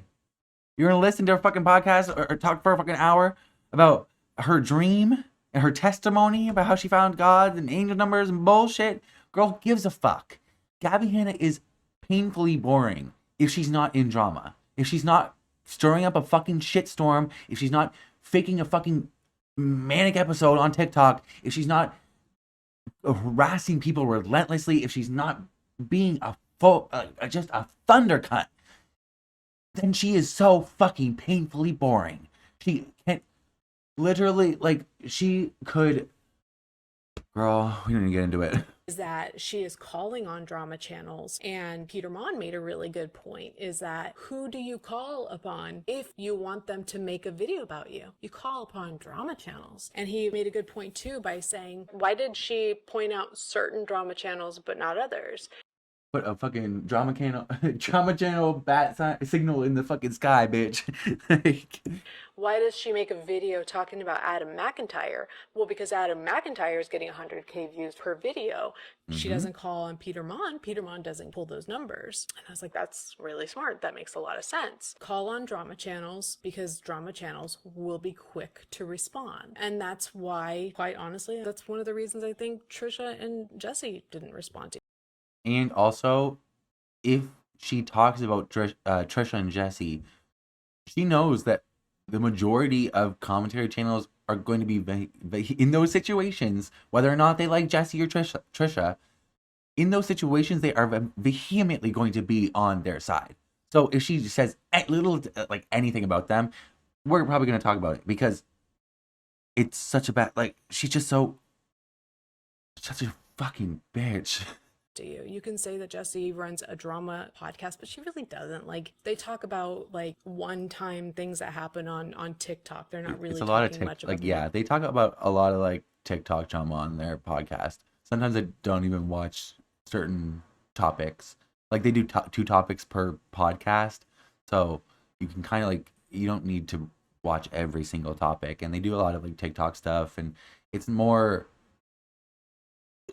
I mean, every drama commentary channel has their own content model. Like, Peter Mon does a lot more like, focuses more on like the beauty influencer space, and he'll talk about other stuff, but it's a lot of just like the beauty influencer space that he talks about in between big pieces of drama. And Sajak, she'll watch a lot of problematic people's content, like cancel people's content currently, like Colleen's, Shane's, blah blah, Ryland's, all them, blah blah blah, and she'll critique that. Like, there's differences. When I do political content. Like, Adam talks about a lot of celebrities. Adam talks about a lot more of a general pool of topics than a lot of us do. So like, there's vast differences between our channels, even though a lot of the times we are commenting on the same things. So like, it's just you can't really YouTube community, and they're certainly not talking about what's going on in their personal lives in that way. So yeah, I think it's a calculated move to get her name back in the media, in the tabloids, as she calls us, like I'm still part of the community. And I didn't write this in my notes, but it did irritate me. Don't dream it, be it. You gotta fake it till you make it. That's what I've been doing. It does irritate me the way she talks about all these the tabloids, just like Britney Spears. I want to make it very clear. That pissed me the fuck off. Hanna is not Britney Spears. At all. I'm sure that she would say, of course, I'm not famous on that level, but still a similar thing. No, this is not similar at all. At all. Britney Spears became massively famous before she was old enough to consent to that kind of fame. And there is no world in which Britney Spears can become not famous the way I think she wants to be. Just a normal person who doesn't get noticed, who isn't followed by the paparazzi. So she doesn't have that choice. You've had that choice. You came into this world as an adult, and I'm not going to say you know what you signed up for. You maybe didn't know what you signed up for, but the thing is, you leave the public eye and you keep coming back, knowing what you signed up for. So maybe the first time you didn't know what you signed up for, but every time you come back, you know what you signed up for. And she has left a lot over the past like 5 to 7 years, 5 to 8 years. But even before that, Vine shut down. You could have took that as a sign. You shoulda. Britney Spears doesn't have that luxury. There are some people who want the fame, who like the fame. I would argue Taylor Swift. And then there are the trolling types, like even YouTubers like Trisha Paytas, obviously, Nikocado Avocado, or celebrities that kind of trolled the tabloids like Paris Hilton, Sacha Baron Cohen, big time. They want the fame, they provoke the tabloids to get that fame, and they don't complain about it because they know what they're doing. Gabbie Hanna provokes us tabloids and then complains about the attention that she's getting. She pokes and prods for attention and then complains about the attention she gets and compares herself to Britney Spears. Bitch, you wish. Britney Spears. And I'm probably going to talk a little bit more about the whole victimhood aspect of the current Gabbie Hanna drama. But I do take issue with the fact that she keeps calling it a testimony. Girl, at what point is this no longer your testimony? Because it really just seems like video after video after video talking about drama. At what point do you get to your testimony? If you just want to say, like, I'm not over this drama and I want to talk about it, From 7 fucking years ago, even the drama was discussing stuff that had happened 5 years prior. I need to stress this to you. What happened to Jessi Smiles? That I can't get into it, but what happened to Jessi Smiles was in 2013. That was 13 years ago. That girl should be able to put this shit behind her. And this fucking bitch, Gabrielle Kroner Christ, has the nerve to continuously bring up and re-traumatize Jessi year after year after year after year. And she will never fucking get it. She's a fucking bitch. Like I said, Jesus fucking Christ, she's a maniac. Thing is that you're a Christian, Gabbie. I'm talking to Gabbie, but I'm not. Like, I'm talking to whoever wants to watch this. But sometimes, like, I have to talk to the person I'm talking about to, like, really, like, show the emotion behind it. Like, you're a Christian. A lot of us are Christians. I'm a Christian. But you're dealing with everyday human interaction, and there's a certain way you talk to people when you're dealing with just human beings doing human beings stuff. There is a conversation to be had about our religious views and how that plays into our everyday lives, how that shapes and molds what we do on a day-to-day basis, how we try to be better for it and all of that. But you can't speak to everybody through this Christian lens. You can't even speak to other Christians in this, not a lens. You don't speak through a lens. Wait, you can't be fundamentally paramount. One means highest, one means lowest. You are nailing this. But like through this filter, you got me hooked. Reel me in. That is your specific brand of Christianity. Duck the landing! Bravo! It's not working. And I'm going to talk a little bit more about that. But like, that's why you have to stop calling this your testimony. It's performative. It's another cop-out. Again, you are too smart to be sounding this dumb. It's just a drama that you're not over, / a drama you want to keep capitalizing on. Call it what it is. And I'll tell you what, I would have, and I think a lot of people would, a lot more respect for you if you called it what it is. It's the cop-outs that make all of this so cheap. And I have here, in 2021, while Gabbie Hanna was on some sort of what seemed like a mental health episode, but she claims that nothing is wrong with her, she was making hundreds of TikToks. Depending on when it benefits her. Amen. Her bedroom seemingly every day, and at least then she was screaming to the camera, "Wake the f*** up before we go to sleep! Wake the f*** up! There's babies on the street!" That there are babies dying in the street, right? That was her cause. Remember, I mentioned, like, what's your cause? That was her cause. Babies dying in the street. What is her cause now? Is this it? Is this her calling from God? Picking fights with drama channels. Using Trisha Paytas' name as an SEO tactic.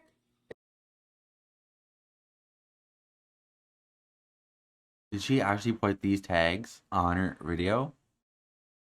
Picking fights with drama channels. Using Trisha Paytas' name as an SEO tactic. Was this from her description, maybe? It's a bunch of stuff. She just constantly says Trisha's name and all this stuff over and over again. Is that her new calling from God? Is that what God wants from Gabbie Hanna? I'm not God, so it's not for me to say, but it just seems out of character for him. And going back to her whole victim complex, victimhood thing, like I said, she talks about a number of things that she has experienced as her... The numbers? The angel numbers? Girl, when I see you, I see 666. Those are Satan numbers, bitch. The result of all of us, especially Jessi and Trisha and da-da-da-da-da. But namely, she talks about psychological abuse. And there's light mention here and there of her having done things that warrant forgiveness, apology, etc. So when she's talking to her husband, he'll say, like, some people have done things which they should apologize for, and you've done things that you should apologize for. And she's like, yeah, totally. Where's What? What do you have to apologize for? Do it now. apology? And you can't tell me that it happened in that video where you were sitting on your lawn and you were just like, oh yeah, like for all the things that I've ever done that were like not great, I'm sorry. That was crazy. You don't think Jessi Smiles deserves a direct apology? You're fucking crazy, bitch. Like, what? Okay, then here I go. For all the things that I've ever done that I've ever hurt anybody, I'm sorry. Great, don't ever talk about me again now, Gabby. And the thing is, I truly think it would help Gabby. She's never going to learn, but it would truly help her, I think, if she were to reflect enough to realize truly what she should apologize for. And I think actually Not making possible. a genuine apology to each person, and look up Dr. Kirk Honda's 11, I think, aspects of an effective apology. There are certain criteria that you need to meet in order to make an effective apology. And saying, for all the things I've ever done to all the people who I ever hurt, sorry, that's not going to cut it. I'm talking about actually going to Rachel Oates and say I used a lot of really nasty words to describe. Yeah, Jesus fucking Christ. Those were Christ. She was so fucking nasty to her.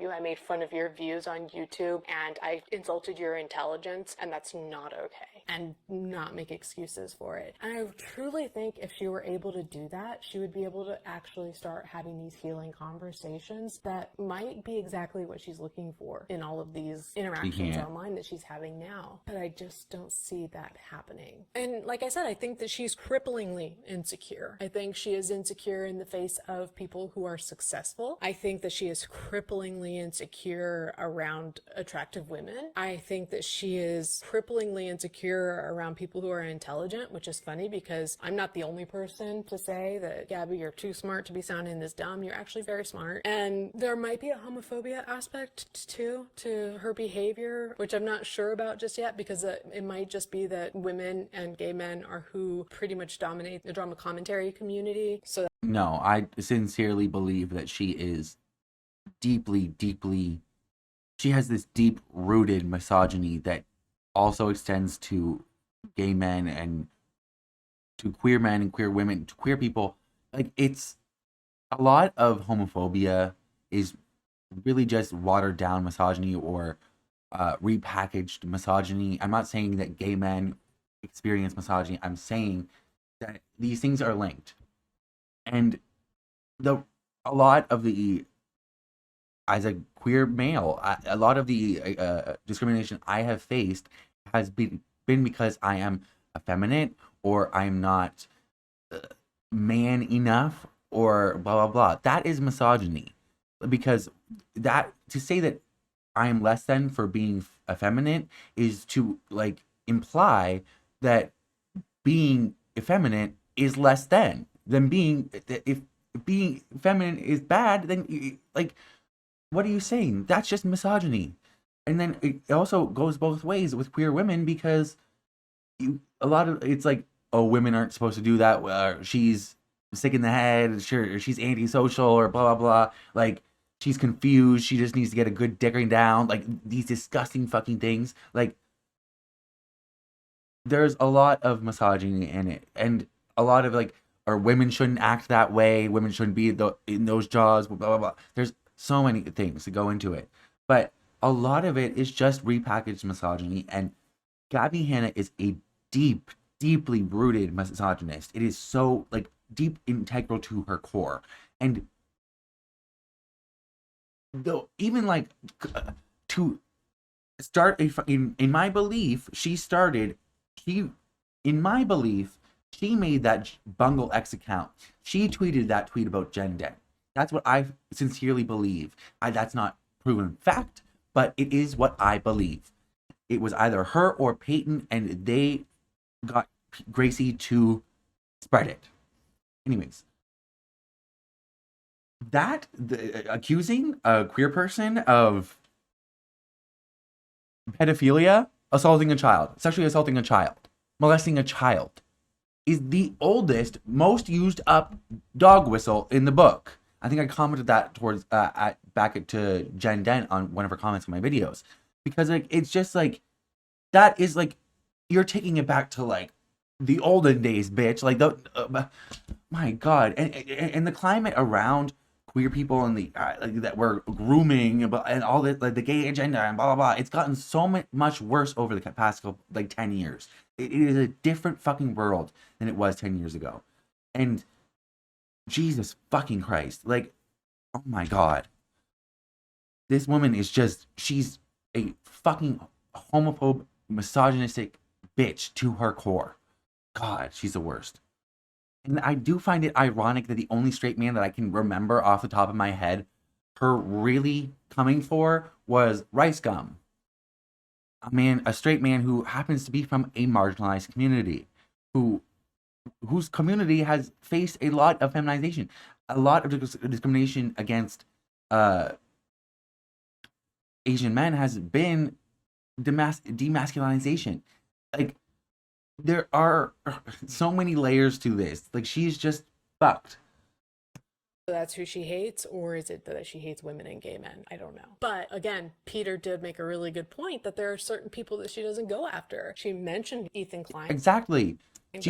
She mentions Ethan Klein. She doesn't, and I said it in my video before. Like, there's so many fucking clips of her and David Dobrik together where like he is actually bullying her. You want to talk about bullying, Gabbie Hanna? There are so many clips of him bullying you, and you don't want to call him out, huh? You don't want to call out anybody in the vlog squad? They dropped you like a bad habit, sweetie. Like, what? You ain't got nothing to say about them? Okay.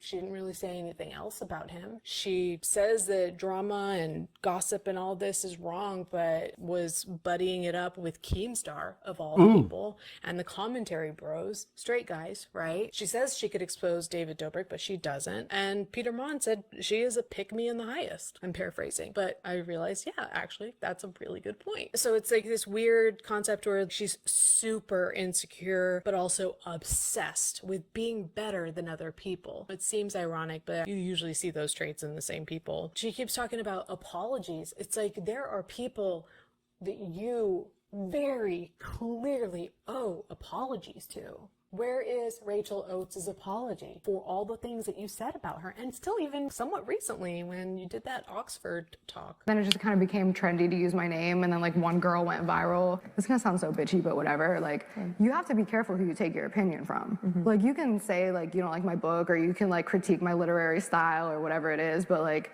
I don't think you're interesting or intelligent or creative or artistic. Then why the fuck did you send her the book, you lunatic? Like, what? This is gonna sound so bitchy. Girl, you're gonna sound like a... Yeah. I think that's an understatement. So why the hell would I take your opinion? You're a loser. Because you asked for her opinion, you psycho! Sorry, like, your opinion's nothing to me. Saying like, these people are losers who don't know anything about, like, I'm not gonna quote, but still talking about her. And I just think it's funny too, the way that... I will say, book reviews aren't really for the author. They're usually for other consumers. A lot of reviews are, unless it's like a really highbrow outlet, like a reviewer that's like acclaimed. Like, a lot of the time, like Rachel Oates is making videos for other consumers. You know what I mean? Like, she's not making, she probably wasn't making, I've not seen her original video. I've seen clips of it, but I doubt that she was making that video intentionally for Gabbie Hanna to see and take the criticisms. I'm sure Gabbie could benefit from those criticisms, but I doubt that that was Rachel's intention. Even though fucking Gabbie sent her the video, sent her the fucking book to criticize, and asked to review it, like... 2021, I think it was, Gabbie was like, you talk about me, you get millions. I talk about you, I get Still millions, but not because of you. It's like, yeah, Gabbie Hanna's name gets millions because Gabbie Hanna is the problem. Rachel Oates is not the problem. So if Rachel Oates is talking...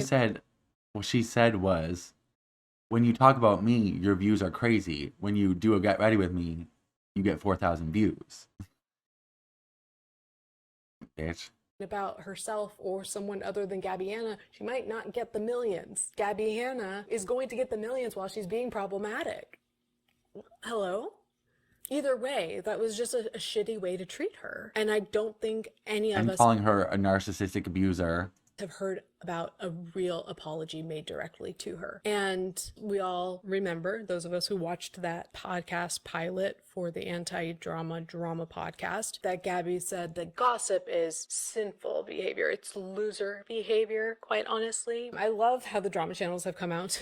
Coming from a loser. Really just kind of have fun with that. But I think it was Paige Christie that said something like, when you speak publicly about things that happen publicly, that's not gossip, that's commentary. And I thought that was really smart. And I kind of fleshed that out a little bit because I was like, okay, how do all these things fit together? And in my mind, the way I see it is, when you talk publicly about public matters, that's commentary. When you talk publicly about private matters, that's called expose.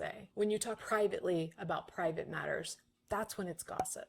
So that makes me wonder where Jessi's apology is. I mean, forget all the reasons that Gabbie owes Jessi an apology, but simply we're talking to Danny about Jessi's medication. She says Deanna. she knows she's a liar is the thing. She's called me so many times saying she's been on meds and is better now and was sorry for everything, then blocks me out of nowhere and it starts all over. This is the most disgusting shit. Like, I swear to you, I cannot believe that she said this. Number one, Little do you know, it gets worse. have never Sorry, I'm just... called Gabbie Hanna and said, hi, I'm on medication. I'm so sorry for everything. I realized I was wrong. You know, you're always talking about mental health and therapy and, you know, how you've gone through your journey with that. Like, it's so weird to me that you would bring up someone else's medication that they talk to you about in private. And asking for work and things like that. Those private conversations that Gabbie had with Jessi, talking about, and like, we know Danny's not the only person. I listened to Gabbie talk about the private things that happened with other people. Where's Jessi's apology for that gossip, for that sinful loser behavior? And then she gives an excuse. It's part of her own testimony. And for talking to Shane about Trisha Paytas' sexual health. Where's Trisha's apology for you talking to Shane and then David and Jason about her sexual health? Well, that's what good friends do. So it's not gossip. It's me looking out for my friend. It started out as gossip at the very least. You always have an excuse for why it's not the very thing. Also, I remember watching a Peter Mon video from around this time, and he said that Gabbie Hanna called him around this, like, back in the day, and told him that Shane Dawson had told her, Jesus Christ, telephone galore, Shane Dawson had told Gabbie Hanna that Jeffree Star actively used racist language, extremely harsh racial slurs, currently, still, before, and that was before all the documentaries. Those are not documentaries. Before that, his video series on Jeffree Star, before they went into business together. So, again, another thing you could expose Shane Dawson for not exposing the fact that Jeffree Star uses racist language behind the scene, and then he's going to... He didn't expose that he uses racist language behind the scenes, and then made an entire video series trying to excuse Jeffree Star's past racist behavior. And say, oh, he's not racist anymore. And then went into business with him.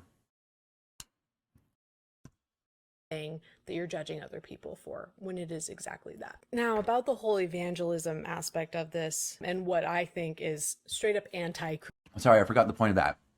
Gabbie Hanna could have exposed all of that. Also, what was telling Peter? Was that not gossip? Christianity.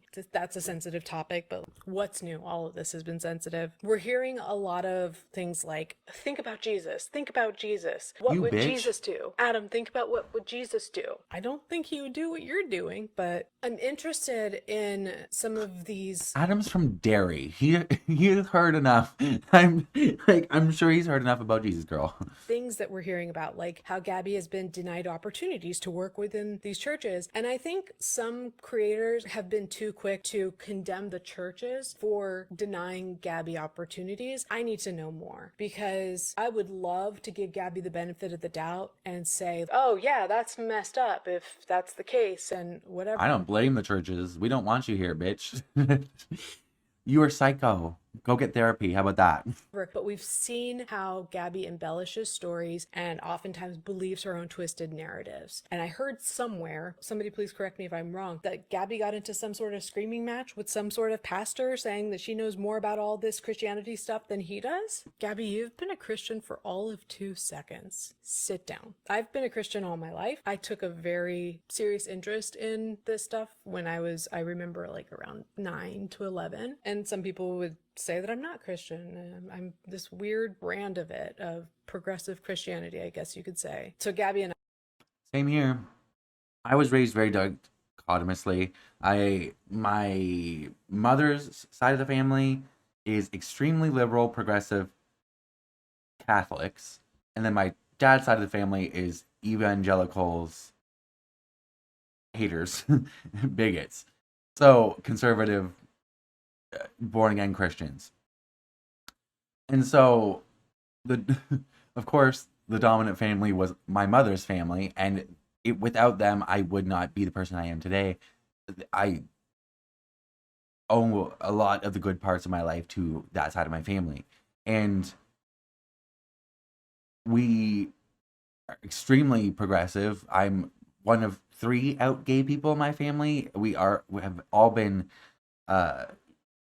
cherished and accepted with open arms, and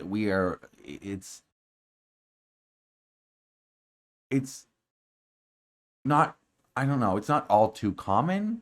I mean, it is in Canada. We do have a lot of like Christian lights up here, Christian light, but or like diet Christian, diet Catholics, whatever. But I understand what she means. I went to Sunday school every Sunday, church every Sunday, like for years and years. So like I get it, and I'm extremely left leaning. So, and I would not agree on like most things. But we should all be able to agree on the quote unquote red words, meaning the things that Jesus himself said, and being able to live by that. And I think even non-religious people think that like those things are great to live by, like, you know, great platitudes and beatitudes. Jesus is a pretty cool dude. Like, I don't mean to be preachy, but like, even if you take him as a fictional character, pretty cool dude. If you actually read the words that he said, like she's saying, like if you actually are to read the Bible, the New Testament. I mean, there's a lot in the Old Testament that we don't talk about Bruno. I was raised on the New Testament, so and values and advice and all of those things just in those very words. But this pulling Bible passages and like shoving this shit down people's throats who don't ask for it, who don't want it, who are not religious, is not going to work. And I'm arguing that you're doing a lot more damage than you are good for Christianity as a whole. If you've helped one person find their path to God, I don't necessarily think that people need to find God. I don't think there's a one way. I certainly don't think that Jesus is the only way. But like, if you helped one person find God and better their life that way, then great. But at the same time, I think you're doing a lot more damage that might negate whatever good you may have done. I agree full-heartedly. Like, if you go open the fucking Bible and look for a specific meaning that you like, if you go looking for something, you will find it. If you go looking for an interpretation, you will find it. The Bible is a 2,000-year-old book full of fables, which are stories that most likely didn't happen. Sorry, but it's a book full of metaphors, short stories in which you are supposed to receive a moral lesson. It is not supposed to be taken so literally. And because it is so metaphorical, if you go looking for an interpretation, like I said, you will find it. It's so fucking annoying. Also, like, anyways. Because you're going about this in such a way that turns people off of Christianity, God, Jesus, whatever you want to call it. Thankfully, people can have a strong moral compass and not be religious at all. But I personally am of the opinion that these are the sorts of things that we no longer want to focus on conversion, evangelism, in my opinion. It's more about influence, attraction, and just living by example. Amen. I'm not claiming to be the example, by the way. I try, but this is more about my progressive outlook, which is partially informed by my views, shaped by a 12-step program, which works if you work it. A fucking man. I have multiple loved ones, family members in the program, and I owe a lot of good parts, like I said, a lot of good parts of my life to the program, and I believe in it 4,000%. Right.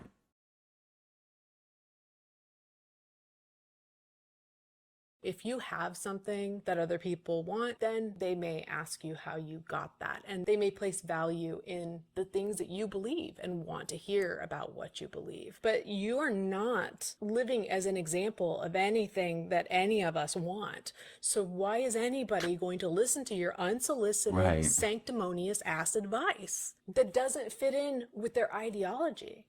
It just makes you sound like an asshole. It's not productive. You have to meet human beings where human beings are, especially when we're getting caught up in petty little human being type of behaviors like gossip and drama and arguments and stuff like that. Trying to have a broader conversation about what Jesus would do does not work when you're talking to people who don't share your ideology. And this new Gabbie in the, like I say, in the new Christian font is real. Hi. I lost a nail. My dress became untied. Jake got home from trivia. She knocked me off course.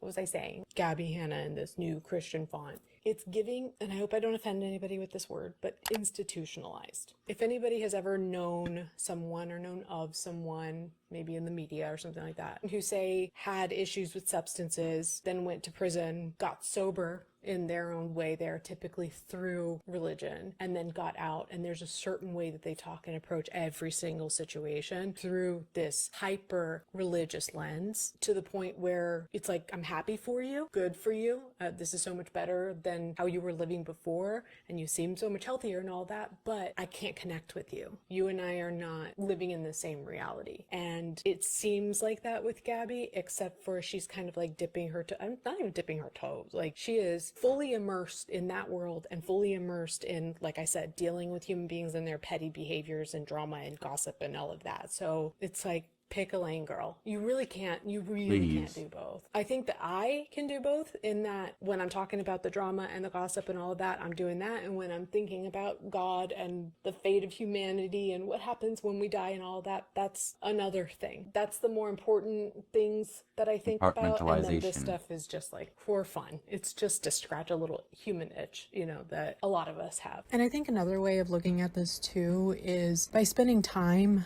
around addicts in recovery, especially those that have a lot of time under their belts, and even newcomers too, though they might fall a little bit more under the quote-unquote institutionalized versions if they're working a pretty good program, which is a necessary step. And I'm not trying to get too deep in the weeds about AA and 12-step and addiction recovery, but if you meet sober people and you know a good number of them, I think you are familiar with the way that they think and speak, and I think there's this really beautiful bridge between the grittiness of real life, especially of really low points in life and really dark versions of life, and then the greater things, the things that matter, kindness and humility and God, if that's something you believe in, or your version of a higher power, or whatever it is. Sober people seem to have a pretty unique way of bridging those two worlds, and I'm really grateful for being part of that community and for being adjacent to so many people people in communities like that. And so I think a lot of sober people have a very finessed way of navigating these topics while staying rooted in reality and not being so overtly offensive. And that's probably why you're hearing me quote Peter Mon so much. And that's probably why, if you've ever met sober people, you probably loved them. But I am, of course, biased. I think they're the best people in the world. But like I said, I think that she's doing more harm than good. And I think what really rubbed me wrong, worse than anything else that she said, at least that I can remember in recent history, the most anti-Christian thing that I think Gabbie Hanna said / did recently was, first off, saying in her podcast something like, dude, I am Just wait. This was probably before the fucking Patreon chats. Oh, Jesus fucking Christ. such a good person, because she didn't share receipts or screenshots or something somewhere, saying that she's such a good person, and then making a video titled something like, Adam McIntyre, you are not a good person.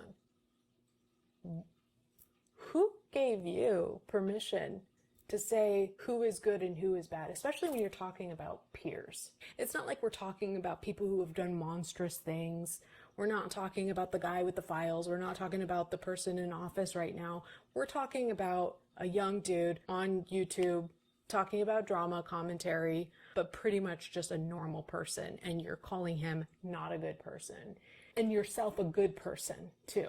So it's not like you're saying we're all bad people. No, you're a good person, he's a bad person, or not a good person. And I think that that is one of the most anti-Christian things you can do, because there's not a lot of things that Christ himself has commanded of us, but not judging and condemning your neighbor is like up there. Sorry, bud. So I'm sure Adam is doing okay, but that bothered me. And of course, like, it bothers me as a fellow Christian, because Gabbie Hanna, you make a bad name for us. People like you are the reason that so many people hate Christianity and Christians in general. So I said it before, I'm going to say it again. I think it's very obvious, very undeniable that I am a victim of Gabbie Hanna's. Yes. I think it's obvious that Jessi is. Yes. That Trisha is. Adam. Rachel. Oh my gosh, Yes. Rachel Oates. She caught so many strays in 2021. Oscar Wilde. Jen Dent. I recently saw a short where she reminded me that there was a situation where Gabbie Hanna's fans started a rumor that Jen Dent SA'd a child. And Gabbie perpetuated that rumor with no evidence that that happened. There was Gabbie started that rumor. In my opinion, allegedly. no child, there was no parent, And now I'm hearing something about how Gabbie is defending Drake, of all people, against claims that he's a PDF file because there's no victim, I guess. Drizzy Drake? I heard. Please correct me if I'm wrong. But she couldn't hold a fraction of that. As a Canadian, we don't claim that man. Most of us don't even like him. Like, we've been known he was a fucking phony. They not like us? Sweetie, he was a teen actor in Toronto, like, on Degrassi. No, bitch, he was never like you. He's got a white mom. No poor kid is doing TV. Like, that takes a lot of fucking money to be off school, to be off work as a parent, to send your kids to auditions, blah, blah, blah. Whole 9 yards. Motherfucker was on Degrassi. He is not... Girl. He went from Degrassi to rapping like that. Like he's from the fucking streets. Girl.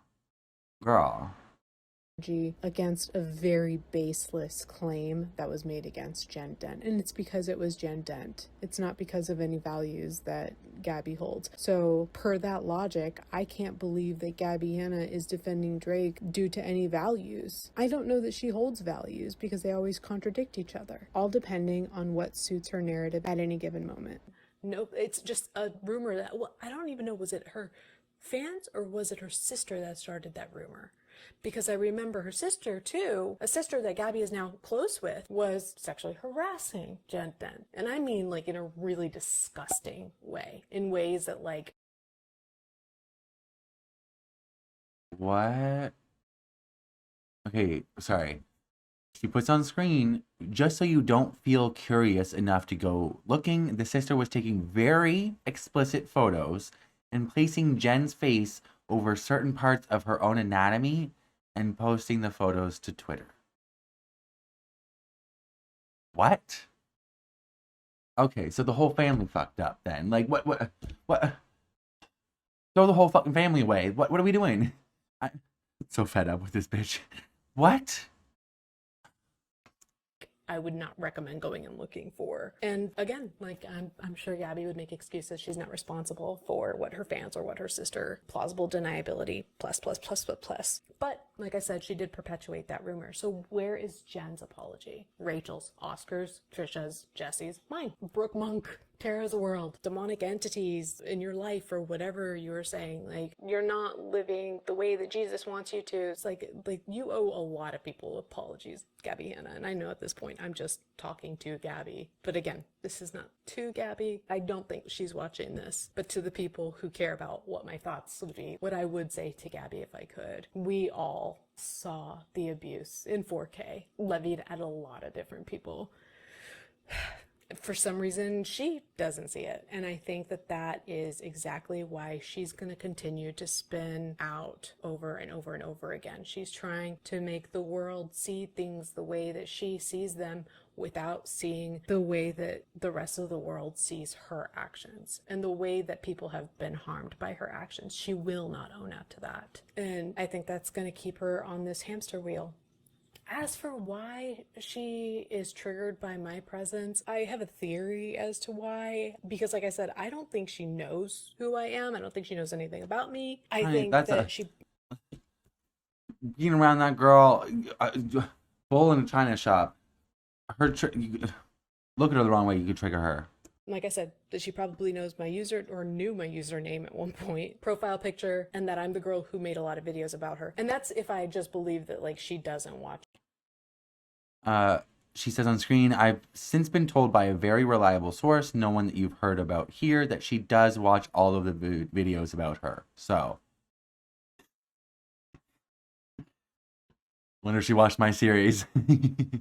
Videos about herself. But if I'm really that triggering to her, she had to have heard some things that I've said. And I think that I have in my time making videos about Gabbie Hanna gave a lot of fair criticism. I really made it a point in 2020 and 2021 to make videos, even despite what happened between me and her. I wanted to be fair. There were times that I got a little bit more stern, but I wanted to be fair and balanced. That was kind of like my thing. Fair, balanced, nuanced, critical. Not just like critical in the terms of levying criticism, but critical in the sense that like we can think in a complex way. But there was also a lot of empathy that I lended to her, and that kind of empathy at times would get me in trouble because it seemed like I was forgiving her for certain actions, but it was really just a means of understanding her. But I think because I was so fair, instead of just being mean and being like, Gabbie Hanna is messed up on whatever drugs and she just is a B word and I didn't do that. And so she couldn't just brush it off as hate. So that's my theory, is that it was fair, and that's the hardest criticism for Gabbie Hanna to take. So as for now, that's what I've got. There's a lot more that could be said, but let me know if you want another one of these. I don't know how long this is going to take to edit, so like I said, not sure I can promise that I'll be back on here regularly, but let me know if you might be interested in doing something Patreon-wise. That might be a little bit easier to pick up. I just kind of threw the Patreon thing out there as it was crossing my mind, but I didn't make any commitment that would help somebody decide whether or not they want to join. So let's say if 20 people join over the next month or two, then I will start doing regular Patreon lives. That at the very least I can commit to, and we'll just kind of feel it out from there. Thanks. But whether you see me here or out and about or not, I thank you for being here. I hope you have a good rest of your day, and just remember that you too are a good person. All right, thanks. Bye. And I am so sorry to the one person who's watching who's not me. Thank you so much for watching this video to the end, and perhaps we'll see each other sometime soon. Okay, thanks. Bye. Really great video from helloleesh. All right, on to the next one.